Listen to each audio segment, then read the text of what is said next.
Okay, so as I noted before, I have set up it's supposed to be an introductory scenario for War and Peace.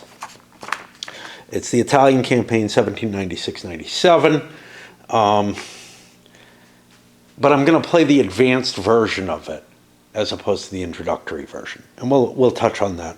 Okay, it's played in just areas 2 and 3.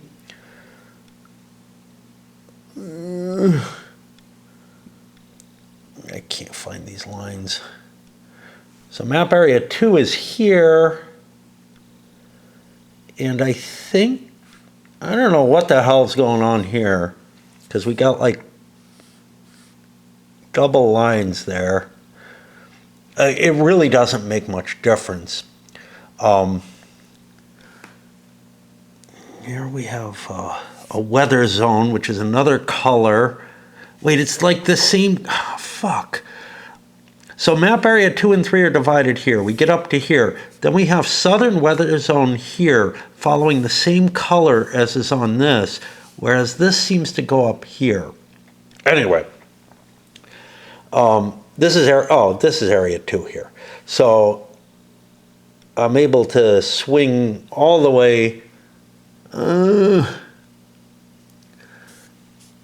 It says 2 and 3. So all the way back to there. Okay, there's only 4 areas on the map. But those aren't the weather areas, I guess. I don't know. Requires Austrian, French, and Piedmontese and Prussian units. We ignored the stuff for the introductory scenario and just went on here. Okay, so the victory conditions, and this is a problem that I see in the campaign game, but we'll touch it here too. The scenario victory conditions are kind of complicated, just as they are in the campaign game. The early one, France wins automatically if it controls these territories, and it's not necessarily balanced, so they might be able to do it. Okay. France wins automatically if it controls Vienna or Prague. Yeah, that's the Italian campaign, all right. But it's just sort of a boom. That would end it. Starting December 1796, Austria wins automatically if it controls all of the cities in North Italy. I'm guessing that's this barrier here. Going up, but I don't know about the Piedmontese cities. I'm guessing they're supposed to hold them, but probably not Toulon, which is definitely France. Okay. And at the beginning of the game, they do control them all. France wins automatically if it occupies Genoa, Turin, Milan, Venice, Florence, Leghorn, and Innsbruck.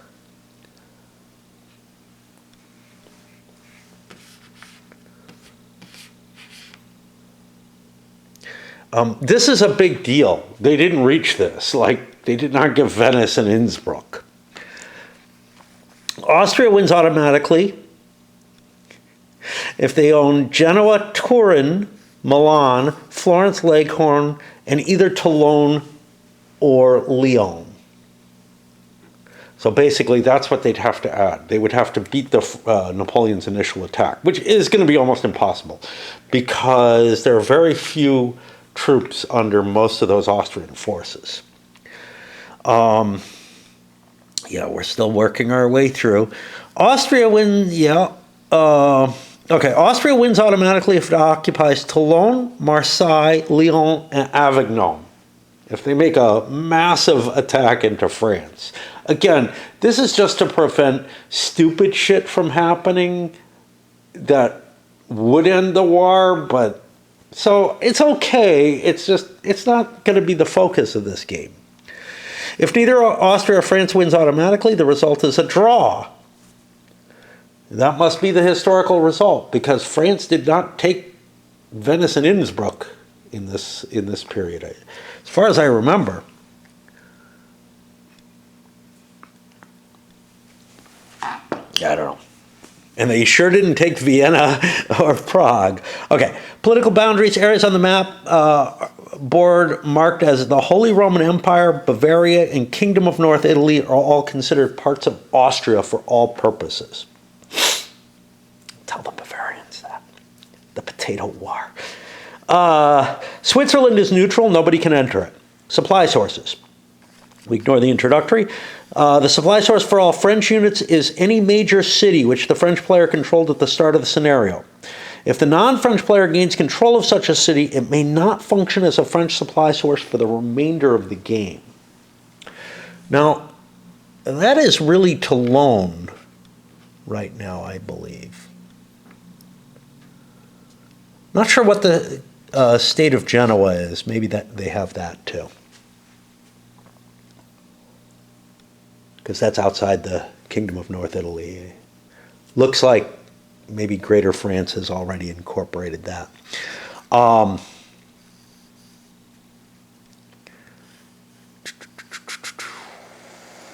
Okay. The anti-French supply sources are for any Austrian, Piedmontese, or Prussian unit is any major city in that unit's home country. The Prussians are not anti-French in this scenario, just as a warning, even though it says it there.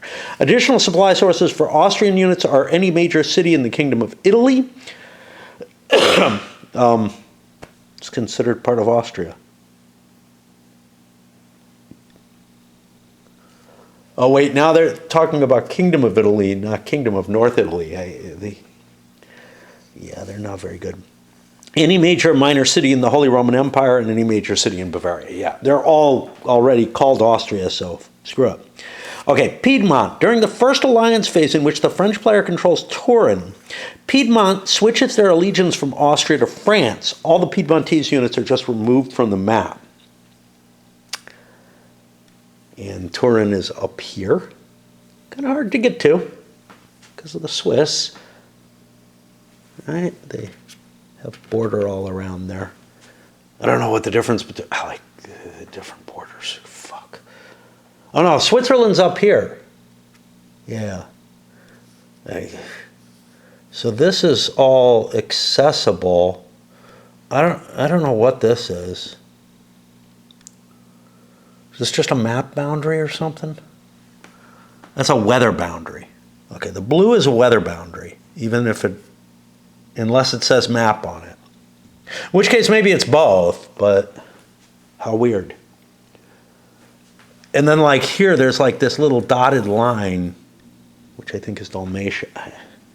Again, the old map was so clean and so pure. Sure, they didn't have to do with weather zones. Okay. Prussia. Prussia is an optional rule. The alliance phase is ignored unless the following condition is met. If Austria moves forces initially deployed within 1 hex of Prague, that's this stack here, France may begin rolling for Prussian alliance during the next alliance phase. And remember, your victory points that you win in battles, the cities that you take, these count for that. They get 1 city point for every major city captured. The French do. If a modified roll of 0 happens, Prussia remains neutral for the remainder of the game. If if the Austrians win some battles and get victory points that way. If a modified die roll of 7 occurs during the alliance phase, Prussia declares war on Austria as a de facto ally of France's. The pro-French player can then deploy and can immediately use the Prussian forces that are set up during initial deployment. They scramble words. Kind of like a dyslexia type thing, but I just shift words around. If any Austrian unit enters Prussian territory, Prussia declares war on Austria. If a 0 or 7 is rolled, you don't have any more alliances. That's all that there is. Okay. We have the Austrians and Prussians set up here. I'm not going to go into too much detail about that. Bonaparte's opening gambit. General Bonaparte burst into action in early April while his opponents were spread out in winter quarters. To further reflect this, Bonaparte basically gets 2 moves on the first turn of the game, i.e. he gets to move, fight. He doesn't get full turns. He can, it's just Bonaparte though. And it's not Napoleon. It is the Bonaparte counter because he doesn't have his full staff and everything. So they're rating him less effectively. Of course, all the Austrians are just shit. So the best they can do is get somebody killed, and then I think I could take. Oh wait. Yeah, I could take leader A or B who are better than their actual leaders. So if I can like get somebody knocked out of the game, or even just wounded, that would work. He may bring along infantry and cavalry totaling not more than 10 strength points. Note again, this is the Bonaparte counter, not the Napoleon counter. He can't take 12. Feels weird that Wellington can take 12. Like, I mean, I guess for Waterloo, but it's like Schwarzenberg had a bigger army. One other leader may accompany him. Following this additional movement, combat declaration and resolution may be performed a second time for Bonaparte only. This extra movement in combat is available only on the first turn, April 1796. If it's not used, it's not available afterwards. The deployment is listed here. There are problems with the deployment. So it's been a while since I've looked it over, but I mentioned some of this before. But for example, Jourdan is supposed to be deployed somewhere. I gave a minor general, 1 pointer, I think, for that instead. He is not in the list of generals here. We have one J. We have Joubert, but Jourdan is not in the list, and there's no counter for him. But I figure they want to give him a command, a thing. There's also something really weird in the introductory scenario, which we're not playing, so I didn't have to face this. The French have troops in Hex P23 at Montagnard. I think that's this hex, P23. This is 21, 22, 23. There's nothing there, so why is there a name? Okay, I can live with that. The Austrians also have a force there. I don't know what I would do with that. It's like the introductory scenario already has a problem. There is a whole pile of reinforcements listed there, leaders, troops, etc. But in addition, both sides get replacements of 1 infantry per turn. France at Lyon, Austria at Munich. These are going to have to be ferried, so commanders are going to have things to do. Other scenario notes, the new version of this scenario. What's up with this scenario? Inspired by a Tom Cundiff design in Fire Movement number 146. So I'm guessing that there was an earlier version of this, maybe using War and Peace rules, who knows? But otherwise, yeah, they're just talking about it. It's sort of like designer notes and whatnot. But it does go on. Again, with more, yeah, they've got this.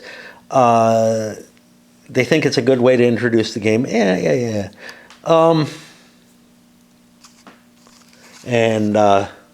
The original designer of the game talks about, you know, how all of Napoleon's toys aren't there. And a pause before I start. I have to fish out dice and stuff like that, but I also kind of want, and I'm going to use my rounded dice that I have up there, just in case you wanted to know. Yeah, I don't know what else I wanted to talk about. So let's actually start. First thing I had to do, I had to check the sequence of play. Pro-French always goes first unless there's something special. There might be scenarios where that's not the case, but I'm not going to play with Fog of War rules because I think it's vital for me to know where the forces are, and honestly, I mean, it's in the setup right now. So let's take a look. Bonaparte has a bunch of leaders and 12 troops with him. He can do this because he's got other leaders with him that can command the additional troops.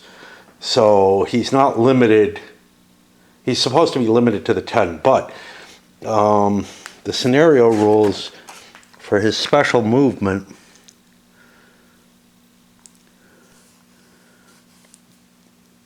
allow him to bring along infantry and cav not totaling more than 10 strength points with up to one other leader in case he wants to split off or whatever. And then also near him is leader F, who's got very few troops.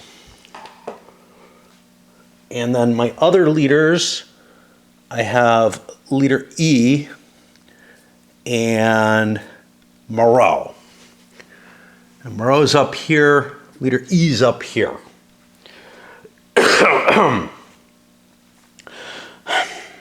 Not quite sure what they're supposed to be used for. We'll talk about the possibility of maybe, a threat on Vienna or Prague. Okay. Over here we have Kali. He is the 2, 4, 5, 6 and a cav. He's the Piedmontese leader.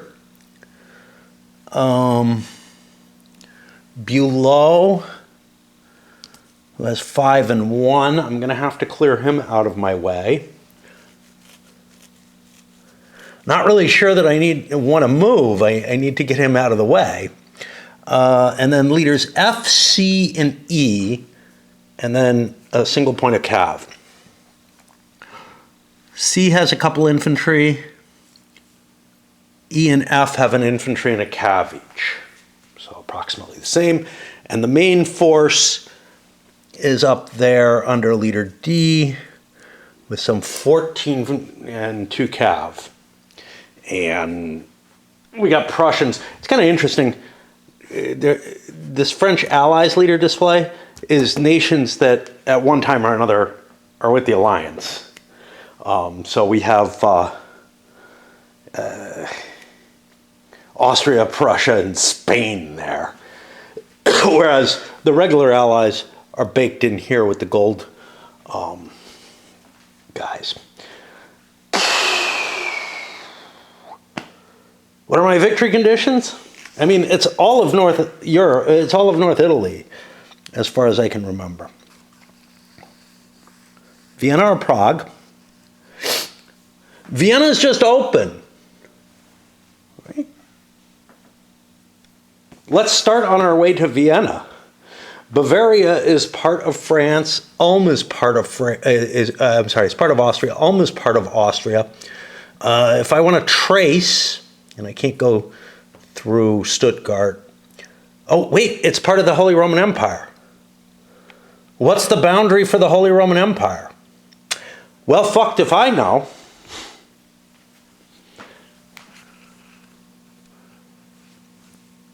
It's going to be this. It's not going to be Württemberg. Okay. It is this, and it turns into the Rhine Confederation. Fine. All right. I was going to say, the Holy Roman Empire is like from here. It includes Holland officially, maybe sort of. It's a. I don't know at this point. They may have changed the borders, but the old kingdom of Burgundy was once part of it. And what it doesn't include is Bohemia. Yeah, I don't know. Anyway. Kingdom of Poland. Oh, this is, I guess if you form the Kingdom of Poland, but Grand Duchy of Warsaw is all that historically happened. Okay. There aren't any scenarios going back far enough that Poland still exists. So if I want to move Moreau, what does a bridge cost? I'm guessing 1.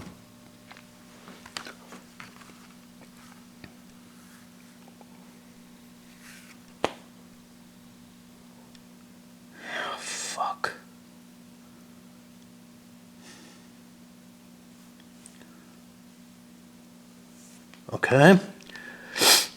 Let's look at a river. Okay. River Hexside, River Tail. Pay the cost of other terrain in hex. There's an asterisk there. There's no number.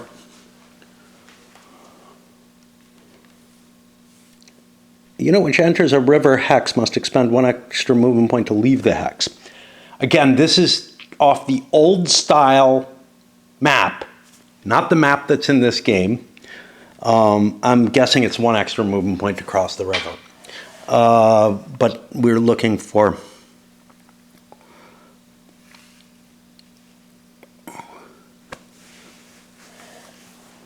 Okay. Bridge is not mentioned there, but I'm guessing that the bridge negates that.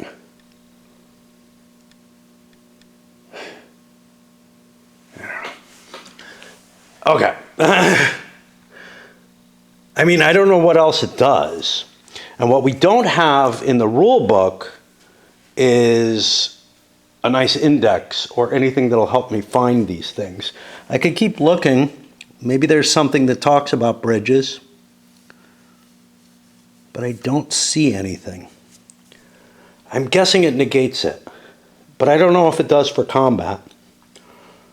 Let me look at the old map. It doesn't look like there are any bridges on the old map. The rivers are just sitting where they are. And again, it's not on the key.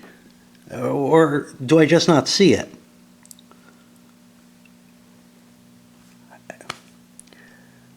I mean, maybe they don't have any effect. Unlike many games, it doesn't list the terrain in the movement information, and I don't think it did in the original either. It relies on this, but there is no bridge on here.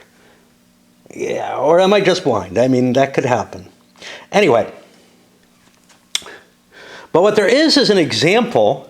And I didn't read the example, but I see the little picture. They cross the bridge, it only costs 1. They cross here, it costs 2. They cross here, it's 3. It looks obvious to me that the bridges enable at least movement to be free. I don't know, I don't think that they should... See, here's the problem. They should have some, like they should reduce somewhat what rivers do in combat. But rivers don't do a whole hell of a lot. Well, actually they do. They're plus or minus 2, which is relatively severe. So you could actually have, maybe there's an example in combat. I doubt it, but here they're crossing a river. I'm just looking to see if there's anywhere where they're crossing a bridge, because that would make a big difference. Up here they're showing this, but this is going to be the retreat rules and not cover what's going on.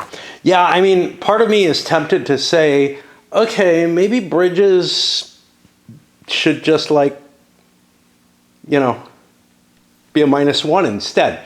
Because they do, if there is a bridge there, it would ease the crossing, but I don't know how much. So I feel like, given that the original game had full impact of the rivers and the bridges are not even there, let's make them as minimal as possible. Let's just do what we see over here, which is that they have a movement reduction. So where was I? Yeah, I wanted to move Moreau here. Well, Moreau is not in a supply source, but he's next to one.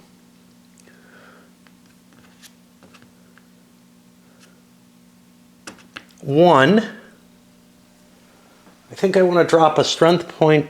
Well, I don't need to, because now I own this.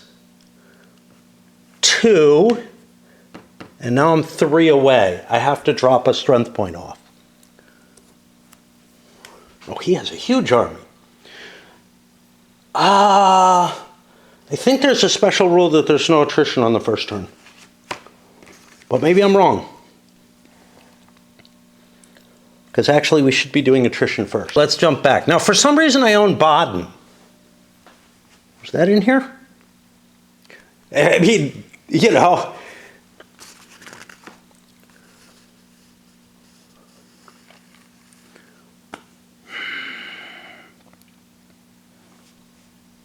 I don't know. But my army is there, so I'm guessing I at least own this. Whatevers. And again, maybe the Holy Roman Empire is not this and is somehow delineated by something else. But damned if I can tell what it is. So, yeah, the mess of the amount of borders and whatnot. Look, the original game had the same color for borders everywhere. So they all kind of meant the same thing, you know? And it would be easy to add something like this. But this one has weird, different colors in the bordering. Like, almost all of it seems, or all of it, not Britain, but whatever, not Sweden. All of it seems to have these dashed red lines along the borders. But then other stuff, trying to get the territories right. So, like, you know, if there was, if what is that, West Galicia or whatever, was ceded to Poland. I'm thinking here in empires in arms terms. If it was ceded to Poland, then it would be able to, you know, it would make sense that you have this additional border. The original game didn't have anything like that, and I'm not far enough, I'm not in the political rules for the campaign game yet. I'm still working through the Navy, which is confusing because it's got stuff like this in it. The old one just had sea areas, and it didn't have all this global. I don't know what the global's for. Oh, whether, you know, there's shit that I can do out there. Okay. So I think I have to suffer attrition, which means we look for the attrition table. And French are at -1, home country is -1. That's about it. So we get a 5, well, a 6, which is probably a 5 in various places. So first we have to check leader E. Maybe that's F. I can't tell. Leader E, Joseph Bonaparte, leader F. Oh, fuck. Okay, these are much less readable than others. Leader E, wonder where he was. Okay. Where was leader E again? Fuck. I actually don't know. That's going to be within 1 hex of Metz. But it had to be across this river. I was putting him in Verdun, I think. Okay. So he has a whole big 16 strength points, which puts him over here. I am in home country and French units, so I go down to 2 losses, one of which is a cav. And we're going to have to make change. Be careful, because I almost just reached into these, but these are like Italians and Dalmatians and all kind of other stuff. It's these over here, but they look so indistinguishable. Compare this to the old game where, I mean, it was just obvious who you had. Here's the bag of French units. Everything that's white is French. Everything that's gold has an easier to read nationality on it. Doesn't have this little flag, doesn't have a complicated colored picture, and most importantly, there's that immediate distinction of it's another nationality. The French units have a little flag in the same place that everybody else does. It's like they took the design notes from fucking Nations in Arms and said, yeah, let's do it like that. Although people complained about the dates being unreadable, so we won't put that in it. But it really does feel like they took that kind of design decision as opposed to the pure and simple, I mean, that old game was just playable. This one is fucking obnoxious. All right, proven upon one thing. These are a little bit larger. These were just, hey, stack your pieces on here. Great.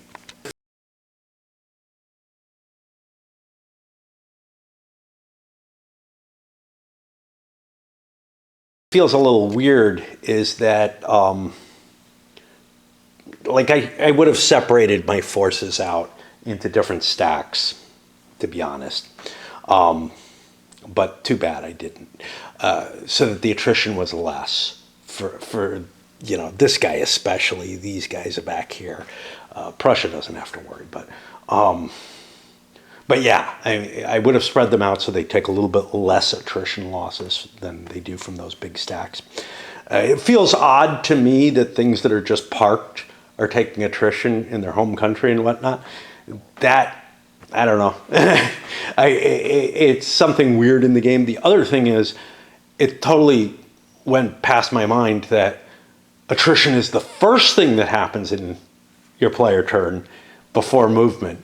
I'm used to it either happening during movement or after, when you check supply and stuff like that from other games. But I gotta, yeah, I don't remember starting off with the attrition as the first thing I did in the Grand Campaign, you know? Attrition result on Moreau. Now, there's a reason he might want to be together. He does have another leader, so I could have split his forces up as well. I'm sure he probably was within a hex of Strasbourg, so I could have backed him up one there, which would have had advantages. Because I actually need both leaders here. Moreau is carrying 16 strength points, and I may break him up as I move forward. What is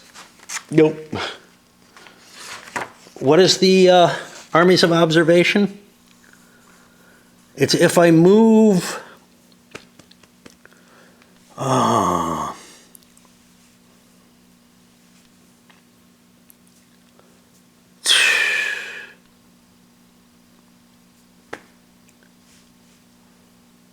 What the fuck? It's in the Prussia. If they move any forces initially deployed within 1 hex of Prague. Yeah, so if I leave Prague, I'm going to have to. Which means Vienna is open to these guys, which is a problem, in my opinion. Hey, I don't know what turn it is. It said it was April. Do I have the turn marker?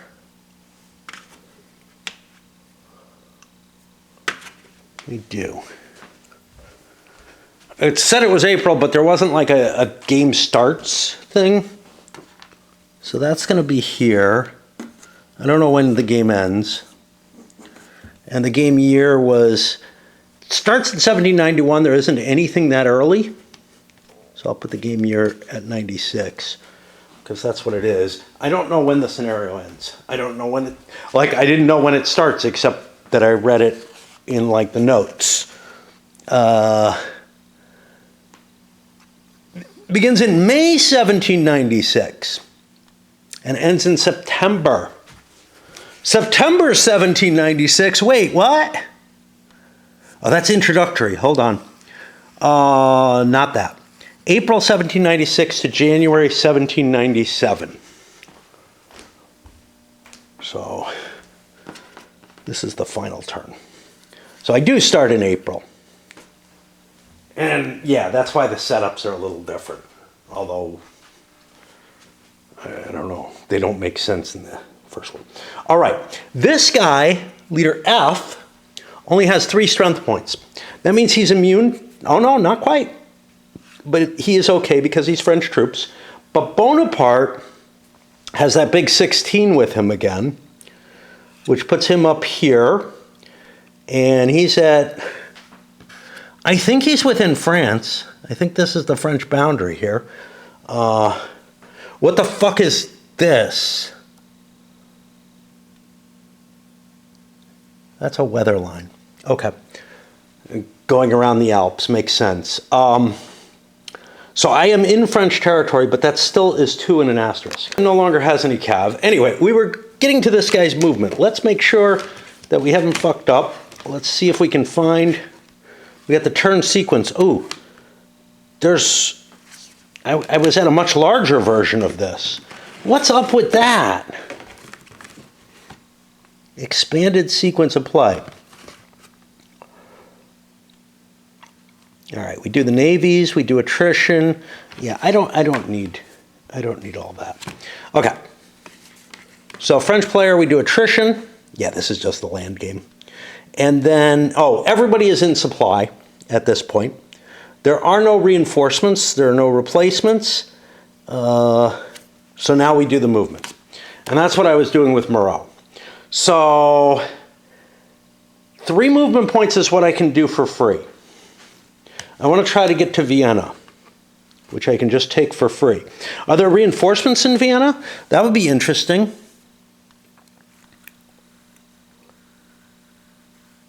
Doesn't look like it.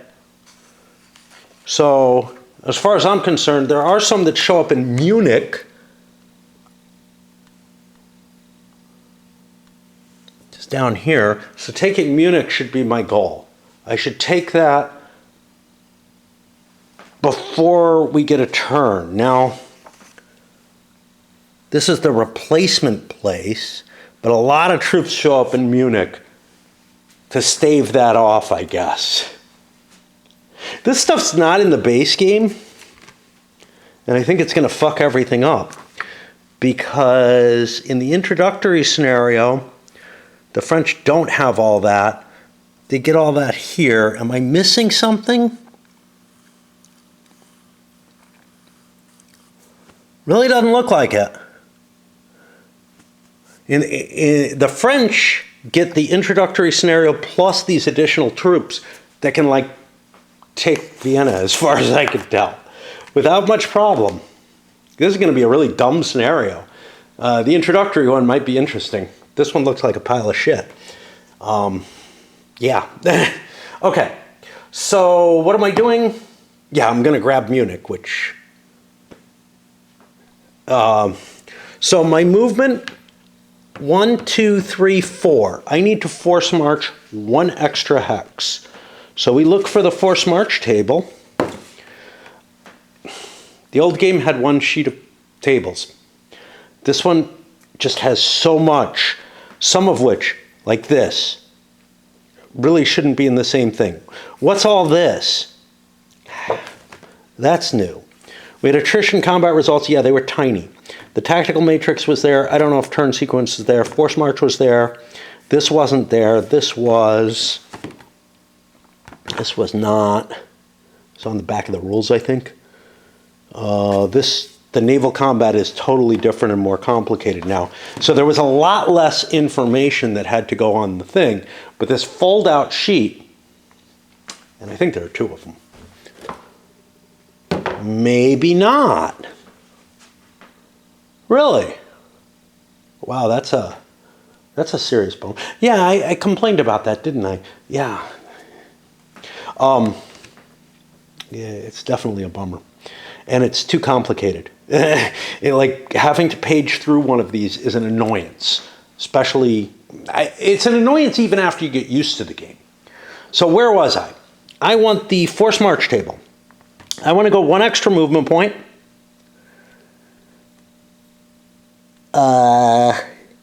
Which is good. That's the most likely I'm going to get. I'm all French units, which is a -1. And I am okay, except, nope. I thought it said in a natural, not modified. Yeah, I tend to just misread things. So, 1, 2, 3, 4. I take Munich, because there's no garrison there. That gets rid of any replacement points the Austrians can get throughout the game. But I do need to leave a supply behind. So from here, 1, 2, 3 would be my supply. And this was Moreau. This was Moreau. So we look for him. And we got to make change. I got 14 infantry there. I take the other one here. And I was going to leave this. I was coming from here. I need to leave this here so that I can supply from there. I own Ulm, but I can't use it as a supply source.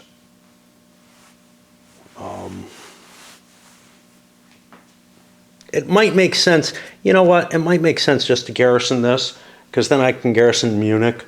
I mean, I've got huge amounts of troops compared to the Austrians. They have Leader D.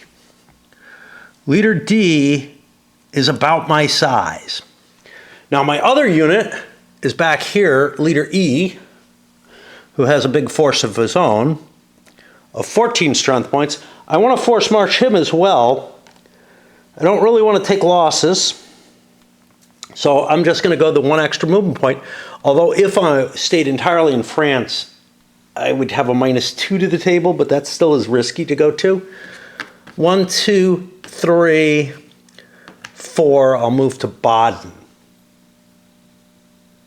And I'm not going to garrison. Do I want to garrison Strasbourg? Why not? It's, you know, it's dangerous. It's dangerous to leave things ungarrisoned, in my view. And again, I have a huge amount of troops. What else? Well, I'm already in contact here, but I could do the cool thing. Napoleon moving into the mountains. I don't know what kind of mountains those are. So I've got a differential between mountains and high mountains. There appears to be a little white blop in the high mountains, like in the Alps. So this is just mountains, which means it's 2 movement points, but it has an asterisk. I don't know what an asterisk means. It's also got notes. Asterisk says, see the notes. All right. So with the river, 3 and 6 were the notes I needed to worry about.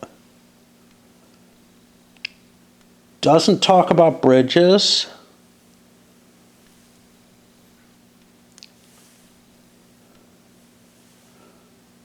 Combat shit. Doesn't seem to have anything. River tail hexes have no impact. I think that's the only thing. Mountain is 2-star 2-6. Unit expends 1 movement point to enter a mountain hex through either of the hex sides connected by a mountain pass line. I don't think we're facing that. And for resolving field battle, the die roll is always in favor of the force being attacked from a river hex. Again, the map doesn't support this. They just copied shit. Probably corrected in some later version. So, who is this? This is Budeaux. He has a fair-sized force. I'm a little worried about being able to deal with him. Genoa is a major city in my area. If I go 1, 2, 3,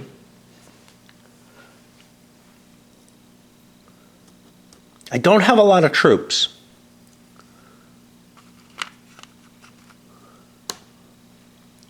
I don't want to leave 5 behind.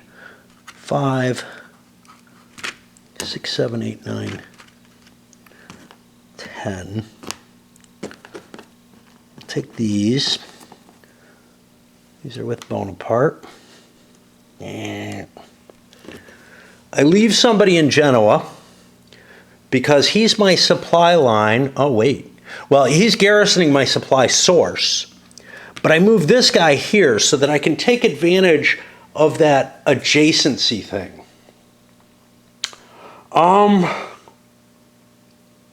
If I do that, see, this guy can't handle this force, so I want to do that. If I do that, I want this to be my initial so that these guys jump there. They don't have much of a chance of making it compared to Napoleon, but I don't know that I really want to jump all the way over here. And these other forces can join into the battle. So what I may want to do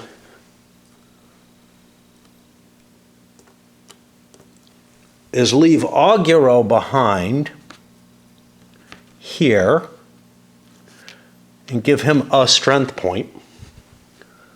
Where is he? Unfortunately, they're not in alphabetical order. I don't know what the order they're in is, but it's going to be a hellish time finding things. And I'm going to leave Massena behind here and let him take command of leader F. So now we look for Massena. Their numerical value, and I think alphabetical within that. Leader F's 3 strength points will transfer over to Massena. That allows me to use Massena's capabilities there. to give me a better chance. And now we go into the combat phase, and we have combat initiation. There's only one combat that I'm making. I'm just checking what I did here. 1, 2, 3. Yeah, I'm fine. Didn't have to do any rolls. Okay. Combat initiation, I'm going to declare an attack on this, and he's going to try to come in on it. This is at +2. He succeeds, which means Massena now joins Napoleon, and I'm just going to throw him in here. Oh, that's the wrong way. Massena now joins Napoleon, and we're now at 16, 17. I'm not going to make change. I've got 17 strength points against Budeaux or whatever. His 6. 17 to 6 is not quite 3 to 1. If I had brought this with me, I'd have 3 to 1, but then my supplies would be fucked up. Okay, so that means I have a 2 to 1 as my best odds as I look for the combat result table, and there are lots of things that look like it. It's not near the combat loss table. That fucking blows. There we go. All right. So, where do we have modifiers all listed? Unfortunately, not here. But I know what they are. It's command, terrain, morale, and one other thing. Let's see, chicken, a tortilla, a piece of Brussels sprout, and one other thing. Fuck. Sort of one other thing. All right, there's leadership, morale, and terrain. Entrenchments are under there. I thought there was a list of 4 of these things given somewhere, but I don't see. Like, I remember just before I hit that, there was this whole list that was just a list. But I don't see it. Now, technically, I could put a little marker down. I guess there's no harm in doing that. This is the only battle that's been declared. Okay. Now, I have the advantage of +1 in my favor. So let's look at them. Oh, I'm crossing a stream? I don't know what I'm crossing. I'm crossing something very dark blue. I think that's not a stream because the rivers are all this pale blue. And this goes along the coast and goes up there. So I'm assuming it's the French border. Very odd because all the other borders have dashed red lines on them, but not when they're coastal. Oh wow, coastal borders. But this is more than just coastal. Coastal borders are just the color that the nation has, which is why the English are just red, Spanish are just yellow, okay? French are just blue, and oh, the blue stays in there just like the green stays. Yeah. So every border has its own little color. It not only has the red dashed line that says I'm a border, like the old game had, which showed up really nicely on the white board, you know? But here it's like blended in, a colored border blended in with the greens and browns and whatnot that make the map pretty to look at, but actually harder to, like, you know, discern what's going on. So pretty in a different sort of way. Like the map itself is prettier, but it's not prettier to play on. It's not just an ease of play thing. It's like I'm not absorbing. There's too much busyness going on, all these port boxes and everything. It's just too busy, and it's really, like, really distracting me visually. Like, not just from being able to play, it's kind of like the horribly garish game that I played. What the fuck was it? It's the Omaha Beach that I played. I don't know where that's hidden. think it would be over there, but it must be squirreled around somewhere else. Anyway, that had a really hideous, overly colored map, and also all these little boxes coming off, which, they serve their purpose, but man, it is very distracting. Compare this to the clean lines of that the old Avalon Hill map. And I'm just like, I want to play the Avalon Hill game maybe with some of the rules from this. And I guess that would be possible. I could fish. There are extra leaders in this and stuff like that. Like Victor is in it. Victor was not in the original game. McDonald is not in it, though. Kind of thinking, Marshall should probably be in it. I don't know. It's just weird. It's weird how games choose which leaders to put in. Empires and Arms does it too. They pick some really important ones, but they also pick some that didn't really have. And what's his name? The guy who was in charge in Spain and was actually effective starts with an S. I can't remember his name. I don't think he's in here. It's like an SU name or something like that. It's not Seoul. He was not effective. It's like Sudan or Sudo, something like that. But was really, really effective and was in command of Spain for a while, essentially. I mean, yes, Joseph was there, but yeah. Okay, where are we? We're lost. We were looking at figuring. So I've got +2 for leadership. I do not have a -1 for the river because that's not actually a river. I have an additional +1 for throwing for that little maneuver I did. So now I'm at +3. And I'm on, 2 to 1 and up. I don't need 3 to 1. 4 to 1 would be an overrun. So +3. Oh! We're going to say I didn't roll that because we got some options. We got the calf charge.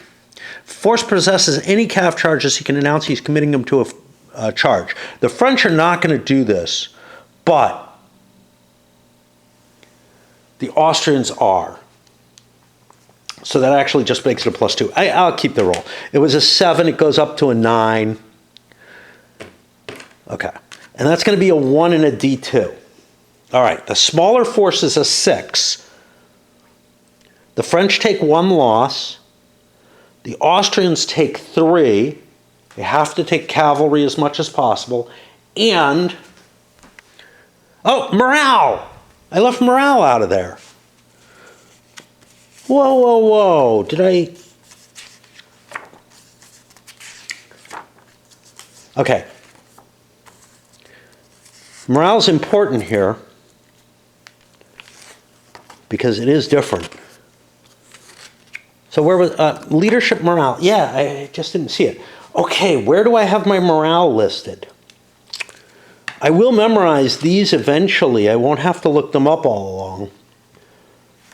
But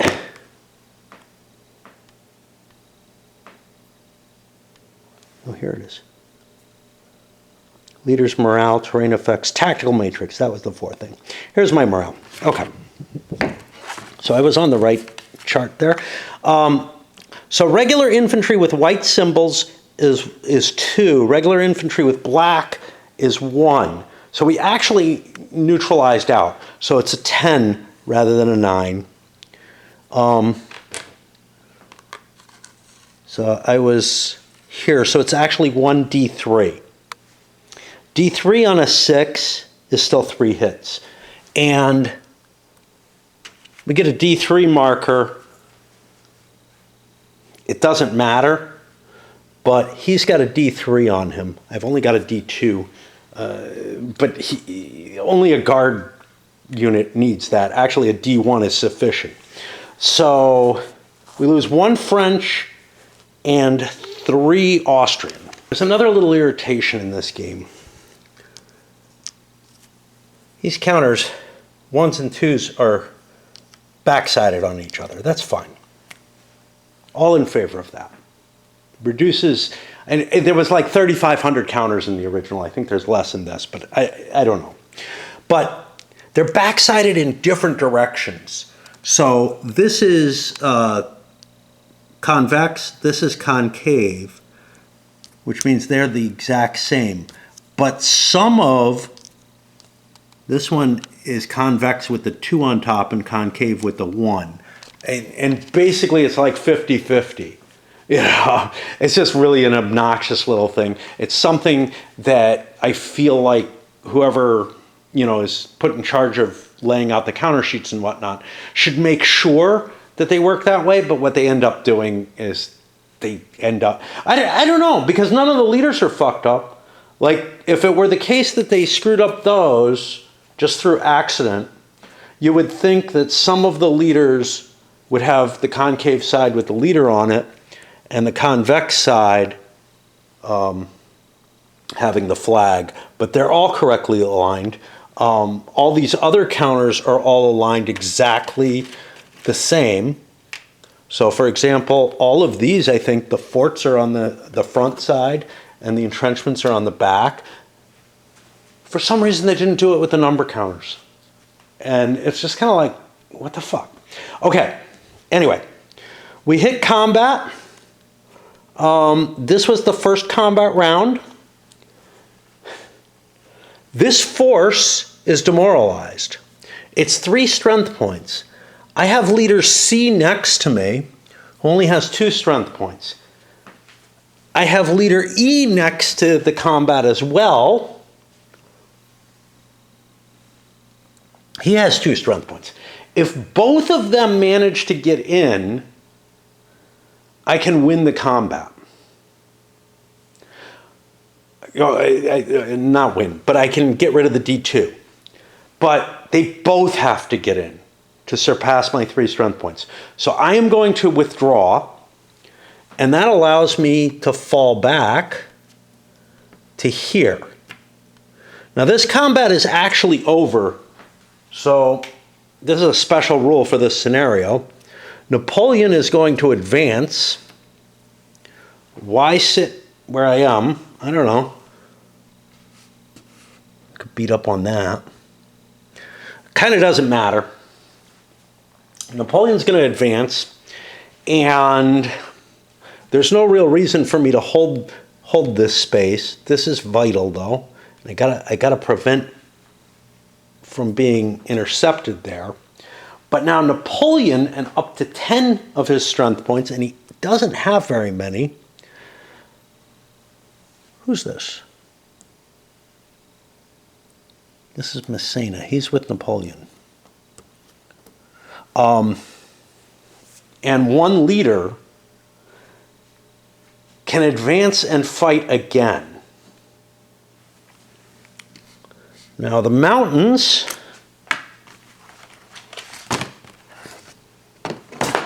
and we're not going to, be doing this kind of detail, I hope, for the whole game. The low mountain hexes have a 2-point effect on combat. So attacking into the mountains is not good.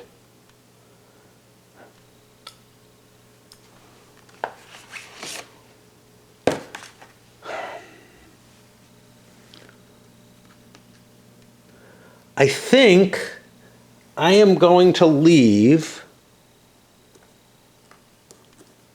these leaders in this cav up here in the mountains. Cav could be useful to me in terms of breaking another unit.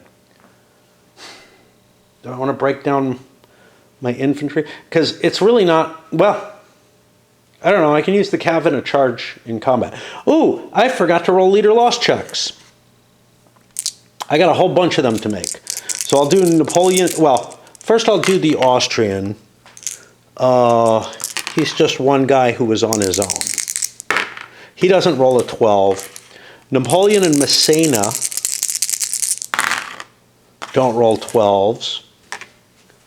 Who else do I have there? I have 2 leaders who cannot be lost. Okay.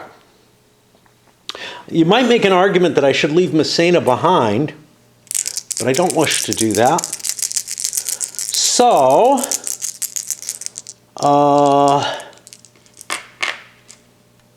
can I overrun anything? I have 10 strength points. Leaders C and Bordeaux, this is only 3-1, that's not going to do it. C, I can get the 4-1 on. So I can go 1-2, destroying this, seal joint F.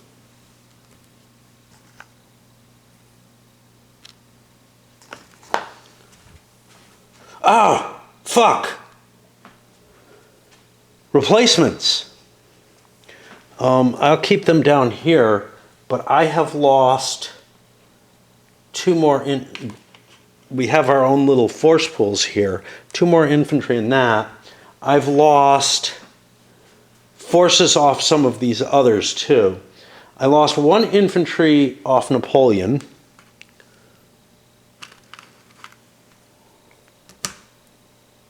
Oh, that's the Prussians. But I took some attrition losses, and I got to look those up. Moreau left somebody behind. Actually, he left 2 behind. I think he's lost 2. And this other guy, I think they've lost a total of 3 there. So I'll put 4 strength points here. And probably, you know, I only produce 1 per turn, so it's not really a big deal in replacements. So I destroyed that for 2 movement points. I have more movement points. What is Leader F? Leader F has 2 movement points. I have to cross the river. So before I go there, we're going to be able to get there no matter what. Don't worry about it. Before I go there, what I had to do was find the attrition table. And these overly stiff things, I mean, they're wonderful because they're so stiff. But, okay. I had 10 strength points. I needed to move 1, 2. How much are rivers? Rivers are 2. 3, 4, 5, 6. I need 6 movement points to charge into there. That means, not the attrition table. Fuck.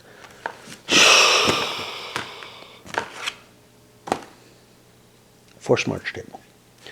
That means I need 3 movement points here.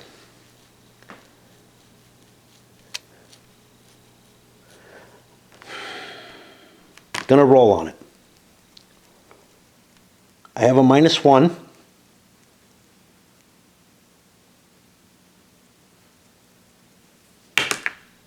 I get a 3. That would be giving me only 2 movement points. So that means I had 5 total. 1, 2. I can't cross the river. I could move up here and attack just this unit, but that's putting me in a supply issue. So I'm going to drop back to here, 3, I think. Doesn't really make much difference. I do have to lose another strength point. And now I have another attack on him. I'm not allowed to move any of these. I don't know if I would have been allowed to. I may be allowed to bring them in as reinforcements. I think I am. And now I'm attacking with 9 strength points against that same guy. He's no longer demoralized, so I'm still at 3-1. He doesn't have a cav anymore. I'm at +3.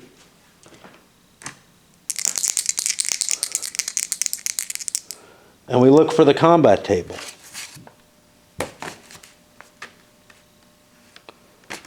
Here it is.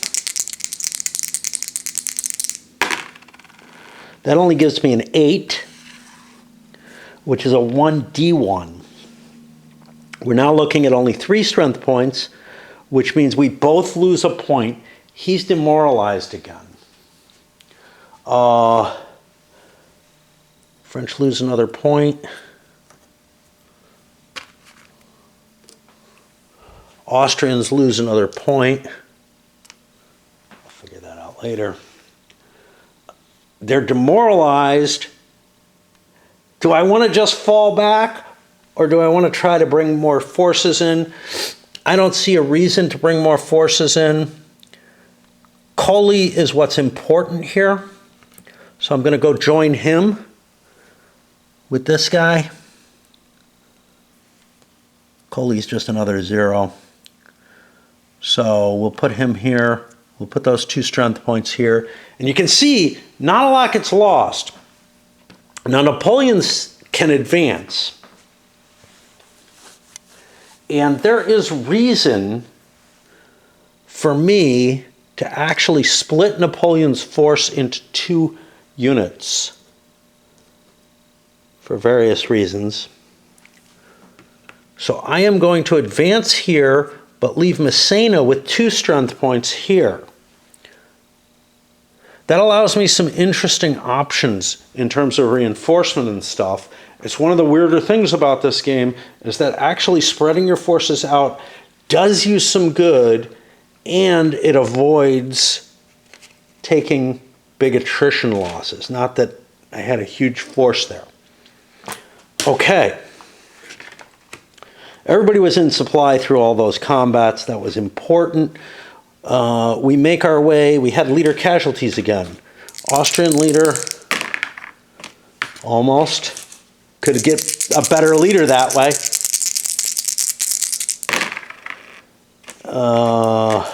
And I think it was just Massena and Napoleon there. Okay. Wouldn't have noticed that. No siege markers, no siege checks. It's going to be the Austrian turn. I'm going to put these here because I need a break. But,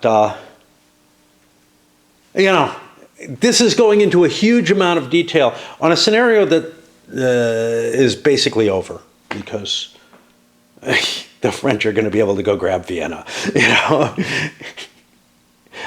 well, the Austrians can move this to try to cover it, move with half of it, which is less than either of these forces, and then maybe the Prussians come in. It's a broken scenario, but only the advanced scenario. The introductory scenario is okay, although I don't think the introductory scenario is very long at all.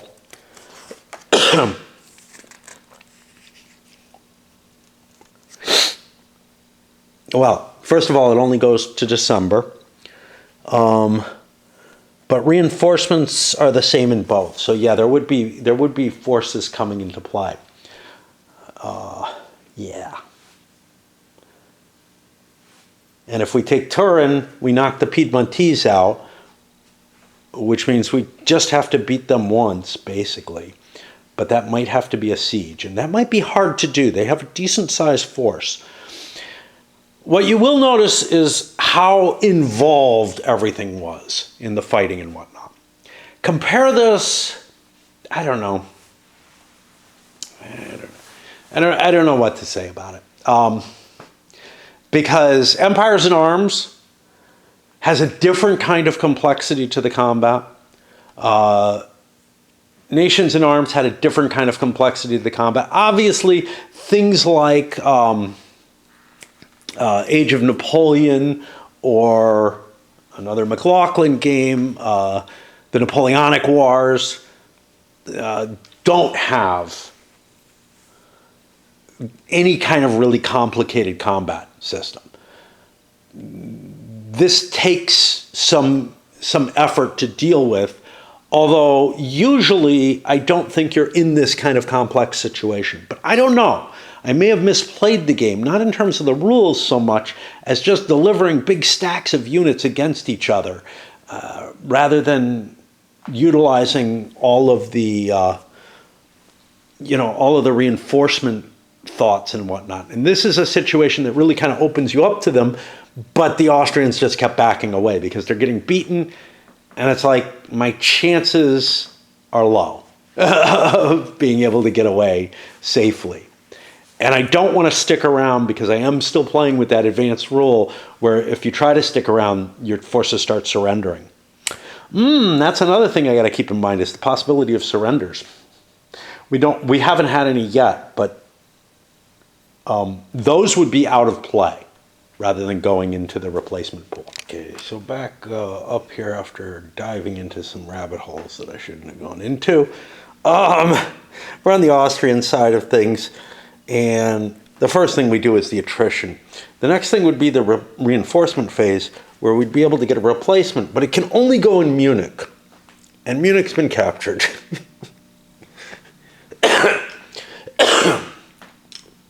That's why I forced March there, to make sure that they get nothing. I look here, and it doesn't talk about them going anywhere else. I don't see anything about it in the scenario. That's the only place they can go.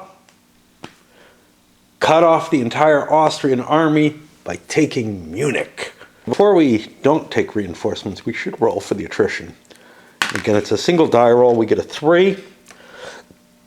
There are not going to be any modifiers except the home country modifier, which goes up to this big pile, which I shouldn't have put all together, but that's not him.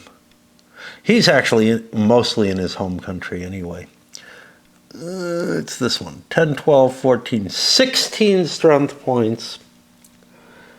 And we'll be at 2, so we lose 1. And again, that's the wrong guy.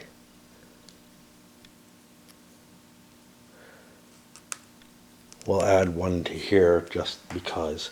And that same die roll will be used everywhere else. So like Piedmont here has 2, 4, 5, 6, 7, 8, 9.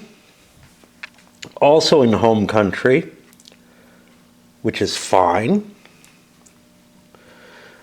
Everything is considered home country to Austria, I think, but I'm not positive about that. Again, the scenario rules aren't too specific about this, but we'll give them that. We did this one. This one's too small. This one's too small. So now we get to try and move. I don't see how we're going to defend a damn thing. We do get some reinforcements next turn. We'll look and see what that is. July 1796. Is that next turn? No. No, we don't get it until way over there. Yeah, then we'll get some at Innsbruck. Well, Innsbruck may have fallen by that point. Vienna probably has. Yeah, I don't know how to cope. I think this scenario is just a. I think the basic scenario is fine. The advanced one is. Well, no, the basic one's not fine either, because there's nothing up here at all in it, and French reinforcements. Well, they all show up at Lyon, but they could swing up here and, just a couple of strength points and they take Vienna. Of course, Munich would defend it then. So it's only the advance with the threat to Munich. But you'd basically have to take all your reinforcements at Munich and not be channeling them into North Italy, but using them to ensure that you don't lose anything, but they could end up in a fight with France because there's automatic victory conditions. Actually, there aren't in the introductory scenario. I was going to say there's automatic victory conditions for the Austrians to take stuff in France, but that's actually not the case. I'll try to hold Piedmont and try to pull some of these others back and find some place that I can maybe defend. Shifted into a few forces up here towards Venice. Almost everything else is in Piedmont. That is the majority of my force that can contend in Italy. And I just can't lose this town, but it's going to happen. You know, the morale's just lower. I'm not moving these because as soon as I do, we start seeing points for the Prussians. You know what I forgot? I forgot victory points.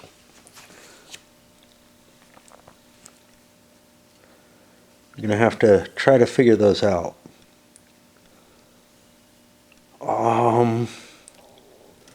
I don't know where they are. Maybe they're under alliances? That would make sense. We have not taken any major cities yet, have we? We have not. Where are the victory points? It's at 6. Here we go. Victory points, city points, France power. That's no city points. I don't remember where victory points are. And again, there's nothing that shows them. I seem to remember I hit them before that, but there's no index or anything like that. There's just the table of contents.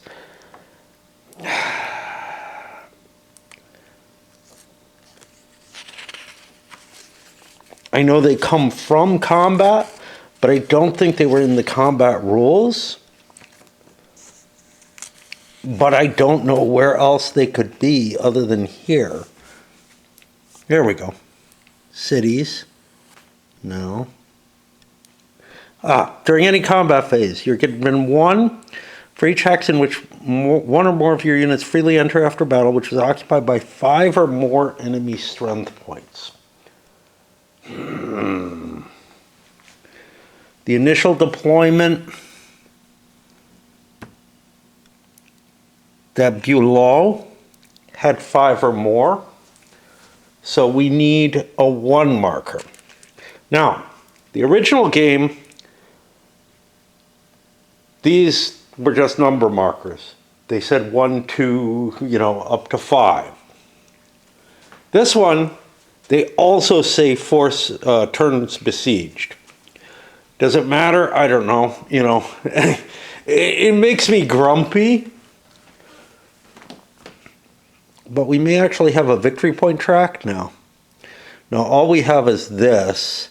So the pro-French have a victory point for winning a battle. And that's the end of the first turn. I'm going to load this video up. There's not much more left to the game, to be honest, because it's really going to come down to the French are going to grab Vienna. Should I just... I mean, they can't make it right away, right? 1, 2, 3, 4, 5, 6. If he has a cav, they do. Fuck. Who is that? Moreau?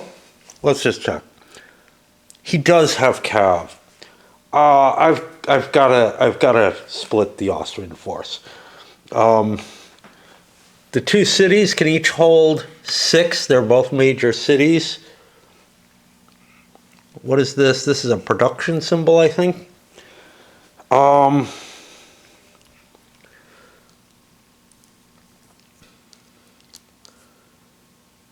Yeah.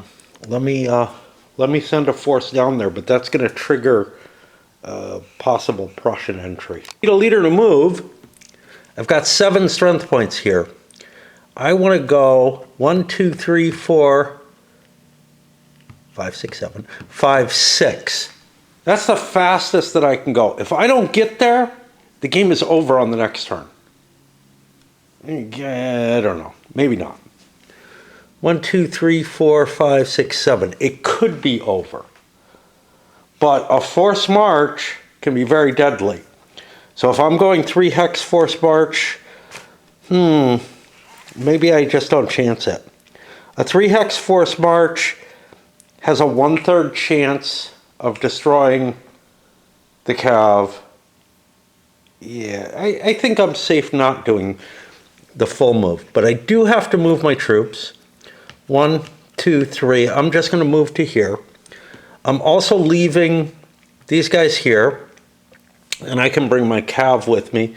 Actually, 1, 2, 3, 4. Let's put the cav here. It doesn't really hurt to have it there. I'm not expecting to be attacked or anything. And so that is, what's all this? I don't know what these are. Oh, times conquered. I saw invasions somewhere. This is the invasions display. But every time something's conquered, it gets marked. That's going to affect the Grand Campaign's victory conditions. Again, I don't know that there are markers for it, but I don't know that there aren't. There are markers, I don't really know what they're used for. For example, these alliance markers, I kind of know what they're used for. I got flags, those are general control markers. I got these things. What are these? Yeah, they have their own little rules. Yeah, I don't know, but you know, I can just use anything really as markers for it. But the original game had markers for everything you needed them for. The only weird thing with it was, like, the Austrians control Bavaria at the beginning of the game, and there are no Bavarian minor units except under French control. Basically, each country has a color which its minors, each minor has basically a color which it's associated with. There were some exceptions. Holland, for example, can be French or English, but for the most part, it was just a single thing. So, like, I think in the Grand Campaign, you probably can't reestablish Piedmont, even if the Austrians do well. They just conquer it. Now, what ends up happening is, for minor states in the original, for minor states, and I assume it's the same, that you didn't have pieces for, you could use like Landwehr for, which works fine for Austria and Prussia, not so good for anyone else. Russia, for example, I think, maybe they use their Cossacks, I don't remember. That sounds right and really disturbing. France has militia, but that's really meant for a different usage. England has militia as well. Spain has militia and partisans. It would be the militia, not the partisans. I think France has militia. Maybe not. Maybe they don't. They got guards. Yeah, I don't think they have militia. They have partisans. But the French, for the most part, have counters for everything. And basically what it means is that only Prussia and Austria can generate others. You know, I think this is going to be over so fast. I'm just going to run it through in one video. But we're not going to go into the same detail we went into. Anyway, it is really, really late, like 6 in the morning or so. I don't know if it's quite that late because it's, well, yeah, it's still dark at 6.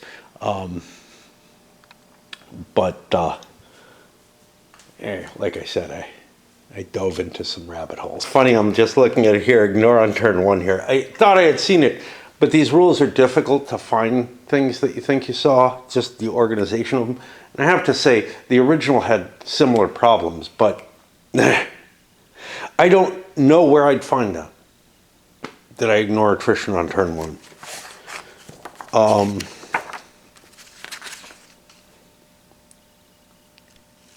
It needs to be in the attrition section, and there's just, you know, so many words, and it's not there.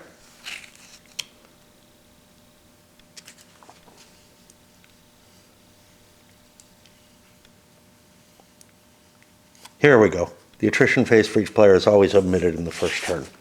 But I mean, you know, it's painful to find. And here, they do not say it here. I vaguely remembered that, but I'm trained to ignore things that are in parentheses or whatever, I don't know. You know, I'm just like looking the sequence, and I'm trying to hunt the key points. It's not that big a deal, but it did cost some additional losses. I have to roll for attrition this turn too. And we got reinforcements coming in, and then maybe the game's not going to be over this turn. Well, I might be able to take Prague. An annoying misprint, which was on the 16 to 20 table in a lot of cases. It's misprinted. The 11 to 15 should be here, the 16 to 20 there. That's really kind of annoying. I may need to take a marker to that because I don't think I can handle. I don't think I can handle that and constantly be making that mind switch without some crap on there. And you know, it's like I'm not going to sell my games. Somebody may do it after I die. I don't really care if they make, you know, a couple bucks more or less because I marked it up. I clipped my counters, damn it. Better. And by the way, I mean, I'm great getting games in shrink and, you know, or completely untouched. You know, I buy new games and whatnot. But I actually kind of take a certain pleasure when I open up a game and it's nicely clipped, you know, or prepped and put away and whatnot. There are issues with it. It certainly got in my way with Combat Commander in terms of getting used to it. Anyway, I don't know whether I've gotten lost. I think I did. No, I was in the middle of doing, I did Moreau. I was in the middle of doing Leader E, who also will lose one. To the alliance phase, I believe it's a +1. It really doesn't matter.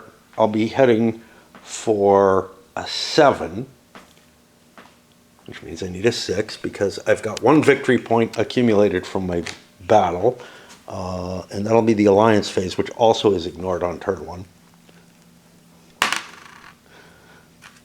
And we don't have that. That would pretty much end the game because I could take Prague. And the Prussians are going to come in, you know, now that the Austrians had to move, the Prussians are going to come in. And that drops me down to the reinforcements, which I'll grab.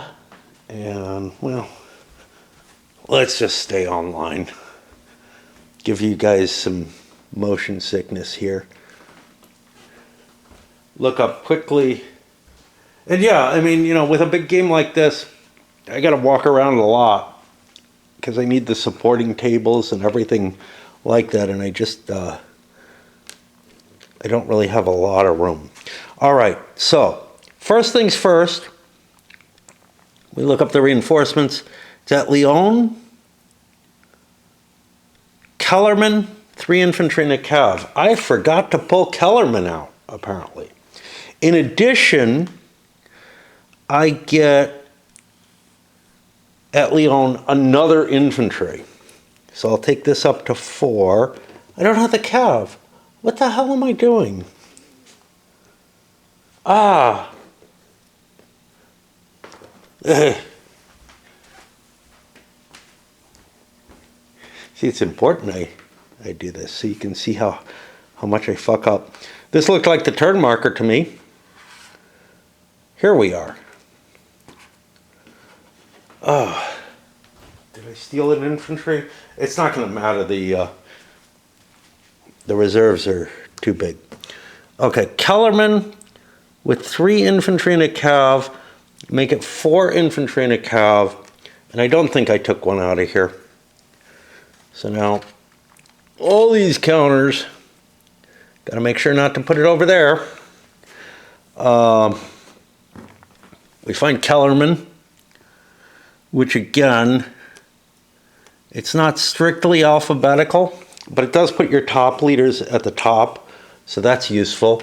He'll be at Lyon. And we got one Italian. That can't be, oh no.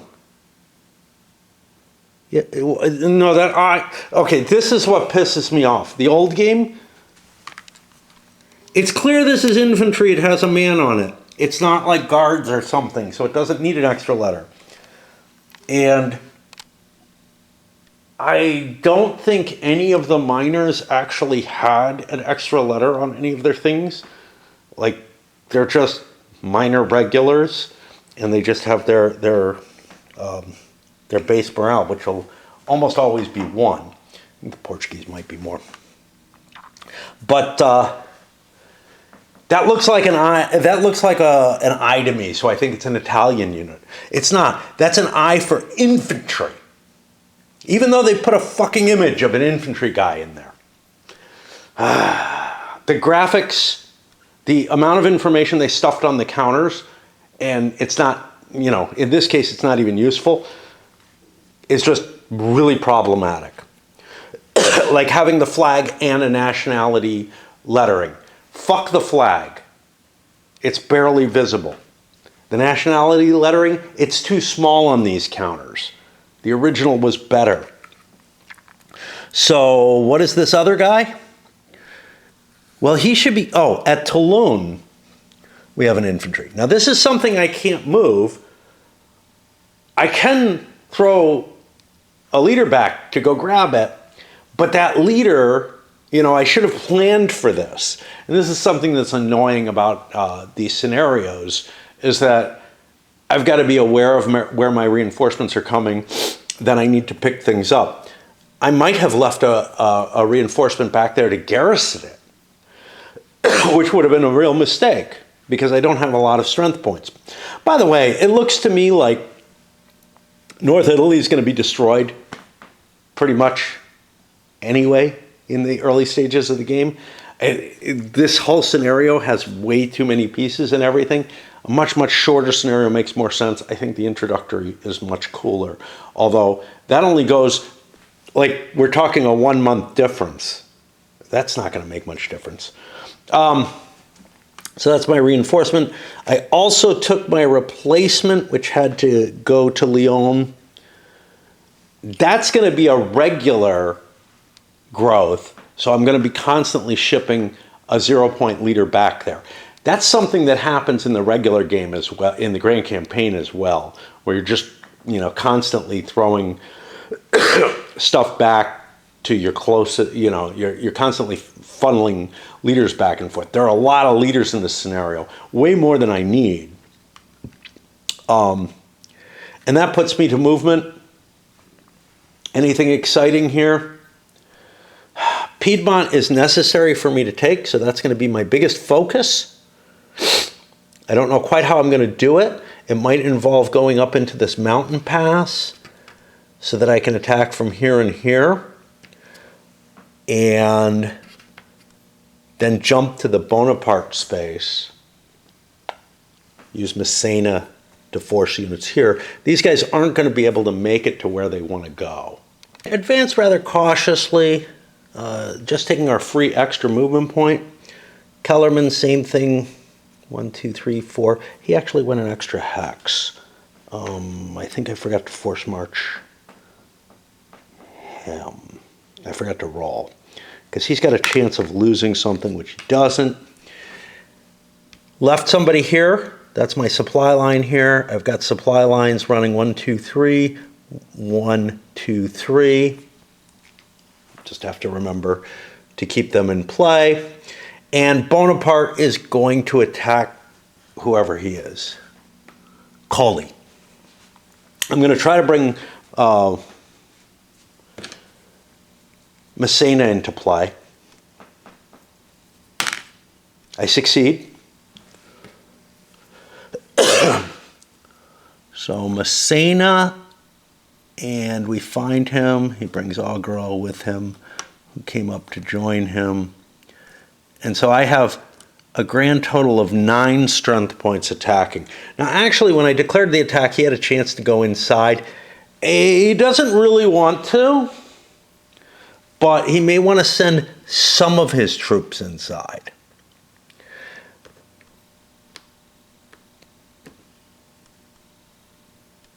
I can always fall back. Okay. So here's what I have. I have piles and piles of leaders that I don't need there. And Unfortunately, the miners don't have force pools that give them a lot of troops. So, like, they don't have generally big units. That's going to be this pile. It's hard to tell. Like, it's very likely I'm going to put things in the wrong pile, especially with the French, where there are so many miners that are assigned there. But yeah. Okay. So I put, and we could put a little marker down. There are no other battles, so it's kind of not useful here, but it is an advantage in the game as a whole. I have 9 hitting 1, 2, 3, 4, 5, 6, 7, 8, 9, 10, 11. That gets me to the,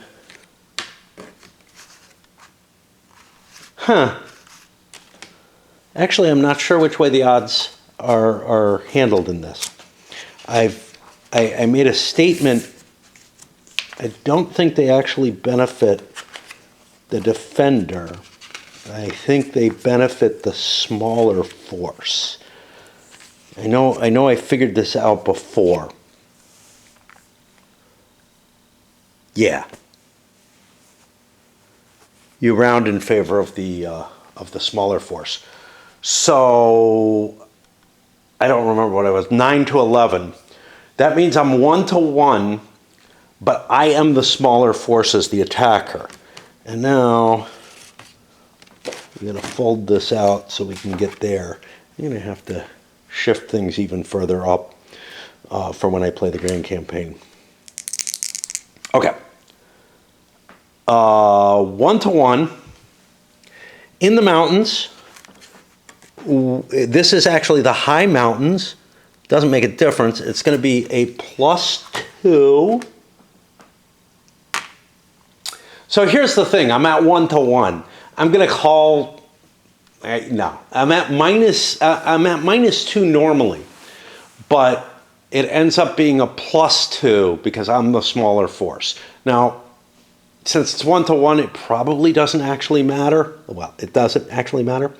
So I'm at -2. I cancel that out with my Napoleon.